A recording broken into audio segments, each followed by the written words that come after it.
ಪಾಕಿಸ್ತಾನ ಭಾರತ ದೇಶದ ಮೇಲೆ ಯುದ್ಧ ಮಾಡುತ್ತೆ ಅಂದ್ರೆ ಅದು ಕಾಶ್ಮೀರವನ್ನೇ ಯಾಕೆ ಆಯ್ಕೆ ಮಾಡಿಕೊಳ್ಳುತ್ತೆ? ಇತಿಹಾಸ ಇದೆ. ಪಾಕ್ ಅಂದ್ರೆ ಪವಿತ್ರ, ಸ್ಥಾನ್ ಜಾಗ, ಪವಿತ್ರವಾದ ಜಾಗ. ಕಾಶ್ಮೀರ ಎಲ್ಲಿ ತನಕ ಸಿಗಲ್ಲ ಅಲ್ಲಿ ತನಕ ಪಾಕಿಸ್ತಾನದ ಪರಿಕಲ್ಪನೆ ಸಂಪೂರ್ಣ ಆಗಲ್ಲ. ಭಾರತ ಯಾವತ್ತೂ ಕೂಡ ಸ್ನೇಹದ ಹಸ್ತವನ್ನು ಚಾಚಲಿಕ್ಕೆ ಸದಾ ಮುಂದೆ ಇರುತ್ತೆ. ಭಾರತ ಎಲ್ಲ ರೀತಿಯ ರಾಜತಾಂತ್ರಿಕ ಮಾರ್ಗಗಳ ಮೂಲಕ ಪಾಕಿಸ್ತಾನಕ್ಕೆ ಒಳ್ಳೆಯದೇ ಆಗಲಿ, ಅಲ್ಲಿನ ಜನರು ಒಳ್ಳೆಯದೇ ಇರಲಿ ಅನ್ನುವ ಭಾವನೆಯಿಂದಲೇ ಇದ್ವಿ. ಪಾಕಿಸ್ತಾನದ ರಚನೆ ಏನಿದೆ ಅಲ್ಲ, ಅದ್ಭುತವಾದದ್ದು. ಅದರ ಟೋಪೋಗ್ರಫಿ, ಸಾಕಷ್ಟು ಬೆಟ್ಟಗಳಿದ್ದಾವೆ. ಒಂದು ಕಡೆಯಿಂದ ಪೂರ್ತಿ ಹಿಮಾಚ್ಛಾದಿತ ಶ್ರೇಣಿ ಇದೆ. ನಾನು ಓದಿ ಮಾರ್ಕ್ಸ್ ತೆಗಿತೇನೆ, ನಂಗೆ ಗೊತ್ತಾ. ನೌಕರಿ ಸಿಗತ್ತೆ, ನಂಗೆ ಗೊತ್ತಾ.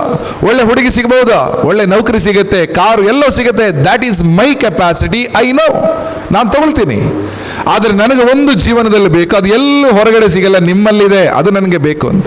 ಆಗ ಸೈನಿಕ ಅಧಿಕಾರಿಗೆ ಕೇಳಿದ್ರು, ಅದೇನಪ್ಪ? ಆಗ ಮನೋಜ್ ಕುಮಾರ್ ಪಾಂಡೆ ಹೇಳಿದ್ರು, ಐ ನೀಡ್ ಪರಮವೀರ ಚಕ್ರ. ನಾನು ತ್ರಿವರ್ಣ ಧ್ವಜವನ್ನು ಹಾರಿಸಿ ಬರ್ತೀನಿ, ಅಥವಾ ತ್ರಿವರ್ಣ ಧ್ವಜ ನನ್ನನ್ನು ಹೊದ್ದುಕೊಂಡಿರುವ ಸ್ಥಿತಿಯಲ್ಲಿ ನಾನು ವಾಪಸ್ ಬರ್ತೀನಿ, but I will come back for sure. Vikram ಬಾತ್ರನ ಮಾತು. ಯೋಗೇಂದ್ರ ಸಿಂಗ್ ಪಾಂಡೆ 19 ವರ್ಷದ ಯುವಕ, ನಿಮಗಿಂತ 1.5-2 ವರ್ಷಕ್ಕೆ ದೊಡ್ಡವನ. ಭಾರತದ ಇತಿಹಾಸದಲ್ಲಿ ಅತ್ಯಂತ ಚಿಕ್ಕ ವಯಸ್ಸಲ್ಲಿ ಪರಮವೀರ ಚಕ್ರ ಪಡೆದಂತ ಮೊದಲ ತರುಣ. ಭಾರತೀಯ ಸೈನಿಕರು ಪಾಕಿಸ್ತಾನದ ಸೈನಿಕರಿಗೆ ಉತ್ತರ ಕೊಟ್ಟದ್ದು ಎದೆಯಿಂದ. ಯಾವ ಸೈನಿಕನ ಬೆನ್ನಿಗೆ ಗುಂಡು ಬಿದ್ದಿಲ್ಲ. ಎಲ್ರಿಗೂ ನಮಸ್ಕಾರ. ಇವತ್ತಿನ ಕಾರ್ಗಿಲ್ ವಿಜಯ ದಿವಸದ ಸಂಸ್ಮರಣೆ ಈ ಕಾರ್ಯಕ್ರಮದ ಅಧ್ಯಕ್ಷತೆ ವಹಿಸಿರ್ತಕ್ಕಂಥ ಹಿರಿಯ ಸಾಮಾಜಿಕ ಮುಂದಾಳು, ವಿವೇಕಾನಂದ ಪದವಿ ಪೂರ್ವ ಕಾಲೇಜಿನ ಆಡಳಿತ ಮಂಡಳಿಯ ನಿರ್ದೇಶಕರಾಗಿರ್ತಕ್ಕಂಥ ಡಾಕ್ಟರ್ ಕೃಷ್ಣ ಪ್ರಸನ್ನ ಅವರೇ, ತನ್ನ ಯೌವನದ ದಿನಗಳನ್ನು ಭಾರತ ಮಾತೆಯ ಸೇವೆಗೋಸ್ಕರ ಸಮರ್ಪಿಸಿ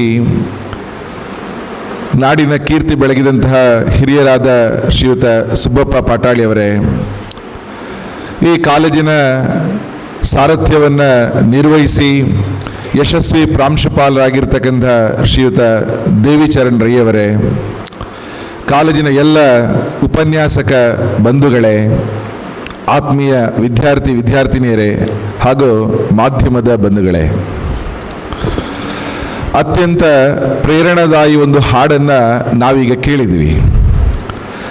1962ನೇ ಇಸವಿನಲ್ಲಿ ಭಾರತ ಒಂದು ಮಹತ್ವಪೂರ್ಣ ಯುದ್ಧವನ್ನು ಎದುರಿಸಿ ಅದರಲ್ಲಿ ಪರಾಭವಗೊಂಡ ಸಂದರ್ಭದಲ್ಲಿ ದೇಶದ ಜನಮಾನಸವನ್ನು ಬಡಿದೆಬ್ಬಿಸುವ ಒಂದು ಗೀತೆಯನ್ನು ಗಾನ ಕೋಗಿಲೆ ಲತಾ ಮಂಗೇಶ್ಕರ್ ಅವರು ದೆಹಲಿಯಲ್ಲಿ ಹಾಡಿದರು. ಇದೇ ಹಾಡು. ಆ ಹಾಡಿನಲ್ಲಿ ಭಾರತದ ದೇಶಕ್ಕೋಸ್ಕರ ಸೇನೆಯ ಏಕಾತ್ಮತೆ, ಇಂಟೆಗ್ರಿಟಿ ಮತ್ತು ಭಾರತೀಯರ ದೃಷ್ಟಿಕೋನ ಎರಡನ್ನು ಕೂಡ ಒಟ್ಟು ಸೇರಿಸಿದ ಪದಗಳನ್ನು ಆ ಕವಿ ಅದರಲ್ಲಿ ಉಲ್ಲೇಖ ಮಾಡ್ತಾರೆ. ಅಂತಹ ಒಂದು ದೇಶಭಕ್ತಿ ಗೀತೆಯ ಮೂಲಕ ಇವತ್ತಿನ ಈ ಕಾರ್ಯಕ್ರಮದಲ್ಲಿ ಒಂದು ಮೆರುಗನ್ನು ಆ ಗೀತೆ ಖಂಡಿತವಾಗಿ ನಮಗೆಲ್ಲರಿಗೂ ಕೊಟ್ಟಿದೆ, ಪ್ರೇರಣೆಯನ್ನು ಕೊಟ್ಟಿದೆ. ಕಾರ್ಗಿಲ್ ಅನ್ನುವಂಥದ್ದು ಒಂದು ಊರಿನ ಹೆಸರು. ಹೇಗೆ ಪುತ್ತೂರು ಇದೆ, ಕಾರ್ಗಿಲ್ ಆ ಥರ ಒಂದು ಊರು. ಜಮ್ಮು ಮತ್ತು ಕಾಶ್ಮೀರ ಅನ್ನುವ ರಾಜ್ಯ ಈಗ ಅದೊಂದು ಯೂನಿಯನ್ ಟೆರಿಟರಿ, ಕೇಂದ್ರಾಡಳಿತ ಪ್ರದೇಶ ಆಗಿದೆ. ಲಡಾಖ್ ಒಳಗೊಂಡ ಒಂದು ರಾಜ್ಯವಾಗಿತ್ತು 1999ನೇ ಇಸವಿಯಲ್ಲಿ. ನಮ್ಮ ದೇಶದಲ್ಲಿ 2 ರೀತಿಯ ಸಂದರ್ಭಗಳು ಬರ್ತಾವೆ. ಒಂದನ್ನ ಶಾಂತಿ ಕಾಲ, ಪೀಸ್ ಟೈಮ್ ಅಂತ ಕರೀತಾರೆ.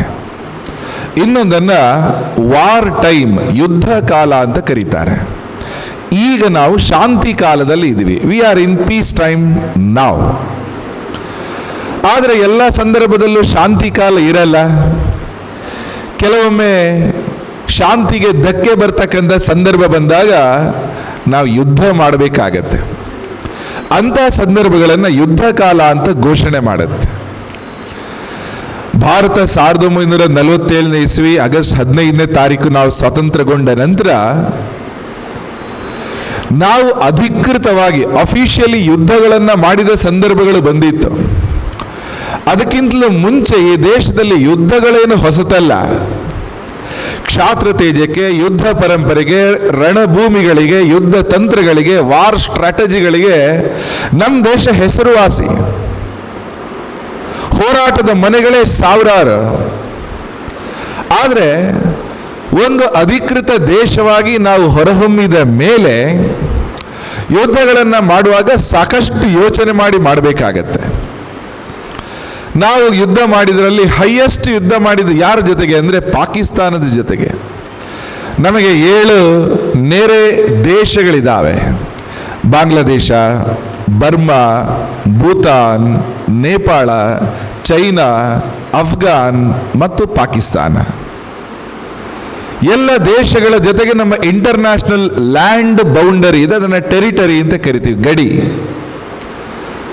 15,106 ಕಿಲೋಮೀಟರ್ ನಮ್ಮ ಇಂಟರ್ನ್ಯಾಷನಲ್ ಬೌಂಡರಿ ಇದೆ. Highest with Bangladesh 4,099 kilometres. ಆದರೆ ಬಾಂಗ್ಲಾದೇಶಕ್ಕಿಂತಲೂ ಹೆಚ್ಚು ನಮಗೆ ತೊಂದರೆ ಕೊಟ್ಟದ್ದು ಪಾಕಿಸ್ತಾನ. ಯಾಕೆ? ಪಾಕಿಸ್ತಾನ ಮತ್ತು ಭಾರತಕ್ಕೆ ನೆರೆ ರಾಜ್ಯಗಳಾಗಿ 3 ರಾಜ್ಯ ಇದೆ, 3 ಸ್ಟೇಟ್ಸ್. ಜಮ್ಮು ಮತ್ತು ಕಾಶ್ಮೀರ ಇದೆ, ಪಂಜಾಬ್ ಇದೆ, ರಾಜಸ್ಥಾನ ಇದೆ. ಈ 3ಕ್ಕೂ ಕೂಡ ಪಾಕಿಸ್ತಾನ ಜೊತೆಗೆ ಗಡಿ ಇದ್ದಾವೆ. ಆದರೆ ಪಾಕಿಸ್ತಾನ ಹೆಚ್ಚು ಅಟ್ಯಾಕ್ ಮಾಡುವಂತಹ ರಾಜ್ಯ ಯಾವುದು? ರಾಜಸ್ಥಾನದ ಮೇಲೋ, ಪಂಜಾಬಿನ ಮೇಲೋ? ವೈ ಕಾಶ್ಮೀರ್? ಹಾಗಾಗಿ ಪಾಕಿಸ್ತಾನ ಭಾರತ ದೇಶದ ಮೇಲೆ ಯುದ್ಧ ಮಾಡುತ್ತೆ ಅಂದರೆ ಅದು ಕಾಶ್ಮೀರವನ್ನೇ ಯಾಕೆ ಆಯ್ಕೆ ಮಾಡಿಕೊಳ್ಳುತ್ತೆ? ದೇರ್ ಈಸ್ ಎ ಹಿಸ್ಟರಿ, ಇತಿಹಾಸ ಇದೆ. ಈಗಾಗಲೇ ಒಂದು ವಿಡಿಯೋದ ಸಾಕ್ಷಿ ಚಿತ್ರದ ಮೊದಲ ಸಾಲಲ್ಲಿ ಹೇಳಿದ್ರು, ಭಾರತಕ್ಕೆ ಸಾಕಷ್ಟು ಮಂದಿ ಹೊರಗಡೆಯಿಂದ ಆಕ್ರಮಣಕಾರಿಗಳು ಬಂದರು. ಆ ಎಲ್ಲ ಆಕ್ರಮಣಕಾರಿಗಳು ಮೊಘಲರು, ಸೈಯದ್ಗಳು, ಲೋಧಿಗಳು, ಖಿಲ್ಜಿಗಳು, ತುರ್ಕರು, ಪಠಾಣರು, ನವಾಬರು, ಅನೇಕ ಮಂದಿ ಬರ್ತಾ ಬರ್ತಾ ಬರ್ತಾ ಬರ್ತಾ ಕೊನೆಗೆ ಐರೋಪ್ಯ ದೇಶಗಳಿಂದ Portuguese, Dutch, Irish from Ireland, Polish from Poland, British from Britain. Britain ಒಂದು ದೇಶ ಅಲ್ಲ, ಇಂಗ್ಲೆಂಡ್, ಸ್ಕಾಟ್ಲೆಂಡ್, ನಾರ್ದರ್ನ್ ಐರ್ಲೆಂಡ್ ಸೇರಿದ ಒಂದು ಭೂಭಾಗ. ಅವರು ಬಂದ ನಂತರ ದೇಶದಲ್ಲಿ ಸ್ವಲ್ಪ ತಳಮಗಳು ಉಂಟಾಯಿತು. ಅವರು ಮಾಡಿದ ಒಂದು ಕೆಲಸ, ಎಸ್ಪೆಷಲಿ ಬ್ರಿಟಿಷರಿಂದ ಲೇಟ್ 1800, ಏನಂದರೆ ಹಿಂದೂ ಮತ್ತು ಮುಸಲ್ಮಾನರ ಜೊತೆಗೆ ಒಂದು ಜಗಳ, ಅವರು ಬಿರುಕನ್ನು ಜಾಸ್ತಿ ಮಾಡಿಬಿಟ್ರು. ಕಲ್ಕತ್ತಾ ಅವರ ರಾಜಧಾನಿ ಆಗಿತ್ತು. 1905ನೇ ಇಸ್ವಿಯಲ್ಲಿ ಲಾರ್ಡ್ ಕರ್ಜನ್ ಬಂಗಾಳವನ್ನು ಡಿವೈಡ್ ಮಾಡಿದರು. ಹಿಂದೂಗಳು ಮೆಜಾರಿಟಿ ಇರ್ತಕ್ಕಂಥ ಕಾಳಿಘಾಟ್, ಕೋಲ್ಕತ್ತಾ ಒಂದು ಕಡೆ, ಮುಸಲ್ಮಾನ್ ಬಾಹುಳ್ಯದ ಢಾಕಾ ಇನ್ನೊಂದು ಕಡೆ. ಬಂಗಾಳ ಡಿವೈಡ್ ಆಯಿತು. ದೇಶದಾದ್ಯಂತ ಹೋರಾಟಗಳು ನಡೆಯಿತು. ನಮ್ಮನ್ನು ಮತದ ಕಾರಣ ವಿಭಜನೆ ಮಾಡಬೇಡಿ, ನಾವು ಭಾರತೀಯರು, ನಾವು ಒಂದು ಅಂತ ಎಲ್ಲರೂ ಹೋರಾಟ ಮಾಡಿದರು. ದೇಶದುದ್ದಗಲ ಹೋರಾಟ ಆಯಿತು. ಬಂಗಾಳದ ಏಕೀಕರಣಕ್ಕೆ ಲಂಡನ್ನಲ್ಲಿ ಮಾತುಗಳು ಕೂಡ ಬಂತು. ಸ್ವಾತಂತ್ರ್ಯವೀರ ಸಾವರ್ಕರ್, ಮೇಡಮ್ ಭಿಕಾಜಿ ಕಾಮ, ಲಾಲಾ ಹರ್ದಯಾಳ್, VVS ಅಯ್ಯರ್, ಹೀಗೆ ಜಗತ್ತಿನಾದ್ಯಂತ ಒಡೆದ ಬಂಗಾಳ ಒಂದಾಗಬೇಕು ಅಂತ ಚರ್ಚೆ ಆಯಿತು. 6 ವರ್ಷ ಹೋರಾಟ ಆಯಿತು. 1911ನೇ ಇಸ್ವಿಯಲ್ಲಿ ಒಡೆದ ಬಂಗಾಳ ಒಂದಾಯಿತು. ಕಲ್ಕತ್ತಾ ರಾಜಧಾನಿಯಾಗಿತ್ತು. It was shifted to Delhi in the same year. ಆ ಸಂದರ್ಭದಲ್ಲೇ ಕೆಲವು ಪ್ರತ್ಯೇಕತಾವಾದಿ ಮನಸ್ಸುಗಳಿಗೆ ದೇಶದಲ್ಲಿ ಅನ್ನಿಸ್ತು, ಮತೀಯ ಕಾರಣಕ್ಕೋಸ್ಕರ ನಾವು ಬೇರೆ ಜಾಗ ಕೇಳಿದರೆ ನಮಗೆ ಬ್ರಿಟಿಷರು ಕೊಡ್ತಾರೆ. 1905ನೇ ಇಸ್ವಿನಲ್ಲೇನೆ, ಯಾವ ಇಸ್ವಿಯಲ್ಲಿ ಬಂಗಾಳ ಪಾರ್ಟಿಷನ್ ಆಯಿತು, ಸೇಮ್ ಇಯರ್ ಮುಸ್ಲಿಂ ಲೀಗ್ ಪ್ರಾರಂಭ ಆಗಿತ್ತು. ಮುಸಲ್ಮಾನ್ ಹಿತಕ್ಕೋಸ್ಕರ ಚಿಂತೆ ಮಾಡ್ತಕ್ಕಂಥ ಒಂದು ಸಂಸ್ಥೆ. ಬರ್ತಾ ಬರ್ತಾ ಬೇರೆ ಬೇರೆ ಸಂದರ್ಭಗಳಲ್ಲಿ ಪ್ರತ್ಯೇಕ ಮುಸ್ಲಿಂ ದೇಶ, ಪ್ರತ್ಯೇಕ ಮುಸ್ಲಿಂ ರಾಷ್ಟ್ರದ ಬೇಡಿಕೆಗಳನ್ನು ಇಡ್ತಾ ಹೋದ್ರು. ಒಮ್ಮೆ ಅಂತ ಬ್ರಿಟಿಷ್ ಸರ್ಕಾರ ಕೇಳಬಿಡ್ತ, ನೀವು ಬೇರೆ ಮುಸ್ಲಿಂ ದೇಶ ಅಂತ ಹೇಳಿ 20 ವರ್ಷ ಆಯ್ತು, ಏನ್ ನಿಮ್ಮ ಸರಿಯಾದ ಪರಿಕಲ್ಪನೆ, ಕಾನ್ಸೆಪ್ಟ್ ಏನ ಅಂತ ಕೇಳಿದಾಗ 1933ನೇ ಇಸ್ವಿನಲ್ಲಿ ಲಂಡನ್ನಲ್ಲಿದ್ದ ಒಬ್ಬ ಯುವಕ ಚೌಧರಿ ರೆಹಮತ್ ಆಲಿ, he came with a concept. He came with a concept called Pakistan. Pak ಅಂದ್ರೆ ಪವಿತ್ರ, ಸ್ಥಾನ್ ಜಾಗ, ಪವಿತ್ರವಾದ ಜಾಗ. ಅದನ್ನು ಆತ ಒಂದು ಎಕ್ರೋನಿಮ್ ಆಗಿ ಬಳಸ್ದ. P for Punjab, A for Afghania. ಇವತ್ತೇನು ನಾರ್ತ್ ವೆಸ್ಟ್ ಫ್ರಂಟಿಯರ್ ಪಾಕಿಸ್ತಾನ್ ಇದೆ, ಅದನ್ನು ಅಫ್ಘಾನಿಯಾ ಅಂತ ಕರೀತಾರೆ. ಅದು K for Kashmir, I for Indus, S for Sindh, T for Turkmenistan, A for Afghan. Afghanistan ಇದೆಯಲ್ಲ, ಅದರ ಅಫ್ಘಾನ್ನಲ್ಲೂ ಕೂಡ 106 ಕಿಲೋಮೀಟರ್ ನಮ್ಮ ಬೌಂಡರಿ ಇದೆ, ಆ ಅಫ್ಘಾನ್. ಎನ್ ಫಾರ್ ಬಲೂಚಿಸ್ತಾನ್ ಅನ್ನುವ ಪ್ರದೇಶದ ಕೊನೆಯ ಅಕ್ಷರ ಎನ್. ಹೀಗೆ ಪಾಕಿಸ್ತಾನ್ ಅನ್ನುವ ಎಕ್ರೋನಿಮ್ ಅನ್ನು ಸೇರಿಸಿ ಈ ಜಾಗ ನಮಗೆ ಬೇಕು ಅಂತ ಬ್ರಿಟಿಷರ ಮುಂದೆ ತನ್ನ ಪ್ರಸ್ತಾವನೆಯನ್ನಿಟ್ಟು, ಅಲ್ಲಿ ತನಕ ಅದು ಭಾರತನೇ ಆಗಿತ್ತು. ನಾವು ರಾಷ್ಟ್ರಗೀತೆಯಲ್ಲಿ ಹಾಡ್ತೀವಲ್ಲ, ಪಂಜಾಬ್ ಸಿಂಧ್ ಗುಜರಾತ್ ಮರಾಠ, ಆ ಸಿಂಧ್ ನಮ್ಮಲ್ಲಿ ಇವತ್ತಿಲ್ಲ, ಅದು ಆ ಸಿಂಧ್. ಹೀಗೆ ಎಕ್ರೋನಿಮ್ ಅನ್ನು ಹೇಳಿದ ಮೇಲೆ ಹೋರಾಟ ನಡೀತಾ ಇತ್ತು. ಲಾಹೋರ್ನಲ್ಲಿ ಹೋರಾಟ, ಕರಾಚಿಯಲ್ಲಿ ಹೋರಾಟ, ರಾವಲ್ಪಿಂಡಿ, ಎಲ್ಲ ಕಡೆ ನಡೀತಾ ಇತ್ತು. ಕೊನೆಗೆ ಇನ್ನೇನು ದೇಶ ವಿಭಜನೆ ಆಗ್ತಾ ಇದೆ ಅನ್ನುವಾಗ ಭಾರತಕ್ಕೆ ಕಾಲಿಟ್ಟ ಬ್ರಿಟಿಷ್ ಅಧಿಕಾರಿ ಹೆಸರು ಲಾರ್ಡ್ ರಾಡ್ಕ್ಲಿಫ್. ಆತ ಬಂದ ಸಂದರ್ಭದಲ್ಲಿ ಭಾರತವನ್ನ ವಿಭಜನೆ ಮಾಡುವ ಪ್ರಸ್ತಾವಕ್ಕೆ ಅನುಗುಣವಾಗಿ ಭಾರತದ ಗಡಿಗಳನ್ನು ನಿಶ್ಚಯಿಸುವ ಮ್ಯಾಪ್, ನಕ್ಷೆ ತಯಾರಿಸುವ ಜವಾಬ್ದಾರಿ ಕೊಡ್ತಾರೆ. ಆತ ಪೆನ್ಸಿಲ್ನಲ್ಲಿ ಬಿಡಿಸಿದ ಒಂದು ಗೆರೆನೆ ಇವತ್ತಿನ ನಕ್ಷೆ. Radcliffe divided India on paper. It came to reality on August 15, 1947. ದೇಶ ವಿಭಜನೆ ಆಯಿತು, ಸ್ವಾತಂತ್ರ್ಯ ಬಂತು. ದೇಶ ವಿಭಜನೆ ಆದಾಗ ಆ ಕಡೆ ಇದ್ದಂಥವರು ನಿನ್ನೆ ತನಕ ಈ ದೇಶದ ಸ್ವಾತಂತ್ರ್ಯಕ್ಕೋಸ್ಕರ ಹೋರಾಟ ಮಾಡ್ತವರಿಗೆ ಆಶ್ಚರ್ಯ ಆಗೋಯ್ತು. ನಾವಿವತ್ತು ಬೇರೆ ಜಾಗದಲ್ಲಿದ್ದೀವಿ. ಭಗತ್ ಸಿಂಗ್, ರಾಜಗುರು ಸುಖದೇವ್ ಮಾರ್ಚ್ 23ಕ್ಕೆ ಸರ್ಫರೋಶಿ ಕಿ ತಮನ್ನ ಅಬ್ ಹಮಾರೆ ದಿಲ್ ಮೆ ಹೈ ಅಂತ ಘೋಷಣೆ ಹೇಳ್ತಾ ಗಲ್ಲಿಗೇರಿದ ನೆಲ ಲಾಹೋರ್, ಅದು ಸ್ವಾತಂತ್ರ್ಯ ಬಂದಾಗ ನಮ್ಮ ದೇಶದಲ್ಲಿ ಇರಲಿಲ್ಲ, ಪಾಕಿಸ್ತಾನಕ್ಕೆ ಹೊರಟಾಯಿತು. ಹಾಗಾಗಿ ಭಾರತಕ್ಕೆ ಸ್ವಾತಂತ್ರ್ಯ ಬಂತು, ಅದೇ ದಿನ ಪಾಕಿಸ್ತಾನ ಅನ್ನುವ ರಚನೆ ಆಯಿತು. ಆದರೆ ಪಾಕಿಸ್ತಾನದ ಕಲ್ಪನೆಯ ಪೂರ್ತಿ ಪಾಕಿಸ್ತಾನ ಅವರಿಗೆ ಸಿಗ್ತಾ? ಪಿ ಪಂಜಾಬ್ ಅನ್ನೋ ಒಂದು ರಾಜ್ಯ ಸಿಕ್ಕಿದೆ ಅವರಿಗೆ, ನಮ್ಮಲ್ಲೂ ಇದೆ, ಅಲ್ಲೂ ಇದೆ. ಅಫ್ಘಾನಿಯಾ ಸಿಕ್ಕಿದೆ, ಸಿಂಧ್ ಸಿಕ್ಕಿದೆ, ಇಂಡಸ್ ಸಿಕ್ಕಿದೆ, ಬಲೂಚಿಸ್ತಾನ ಸಿಕ್ತು, ಎಲ್ಲ ಸಿಕ್ತು. ಯಾವುದು ಸಿಕ್ಕಿಲ್ಲ? ಯಾವುದು? ಸ್ವಲ್ಪ ಗಟ್ಟಿ ಹೇಳಿ. ಕಾಶ್ಮೀರ ಎಲ್ಲಿ ತನಕ ಸಿಗಲ್ಲ, ಅಲ್ಲಿ ತನಕ ಪಾಕಿಸ್ತಾನದ ಪರಿಕಲ್ಪನೆ ಸಂಪೂರ್ಣ ಆಗಲ್ಲ. ಹಾಗಾಗಿ 47 ಆಗಸ್ಟಲ್ಲಿ ನಮಗೆ ಸ್ವಾತಂತ್ರ್ಯ ಬಂತು. ಸೆಪ್ಟೆಂಬರ್ 1 ತಿಂಗಳಲ್ಲಿ ಯೋಜನೆ ಮಾಡಿದ್ರು, ಅಕ್ಟೋಬರಲ್ಲಿ ದಾಳಿ ಮಾಡ್ತಾರೆ ಪಾಕಿಸ್ತಾನದ ಕಡೆಯಿಂದ, ಗಡಿಯನ್ನು ದಾಟಿ ಬರ್ತಾರೆ. 1.5 ತಿಂಗಳಲ್ಲಿ ಇನ್ನೊಂದು ಯುದ್ಧಕ್ಕೆ ನಮ್ಮ ದೇಶ ತಯಾರಿರಲಿಲ್ಲ. ಇನ್ನಷ್ಟೇ ನಮ್ಮ ದೇಶದ ವ್ಯವಸ್ಥೆಗಳು ಆಗಾಗ ಸೆಟ್ಲ್ ಆಗ್ತಾ ಇದ್ದಾವೆ. ಆಗ ಈ ದೇಶದ ಹಿತಕ್ಕೋಸ್ಕರ ತನ್ನ ಪ್ರಾಣವನ್ನು ಸಮರ್ಪಣೆ ಮಾಡಿದ ನಮ್ಮ ದೇಶದ ಮೊದಲ ಪರಮವೀರ ಚಕ್ರ ಪ್ರಶಸ್ತಿ ಪುರಸ್ಕೃತ ಯೋಧ ಮೇಜರ್ ಸೋಮನಾಥ್ ಶರ್ಮಾ 24ನೇ ವಯಸ್ಸಿಗೆ 47ರ ಅಕ್ಟೋಬರ್ನಲ್ಲಿ ಸ್ವಾತಂತ್ರ್ಯ ಬಂದು 1.5 ತಿಂಗಳಾಗಿದೆ.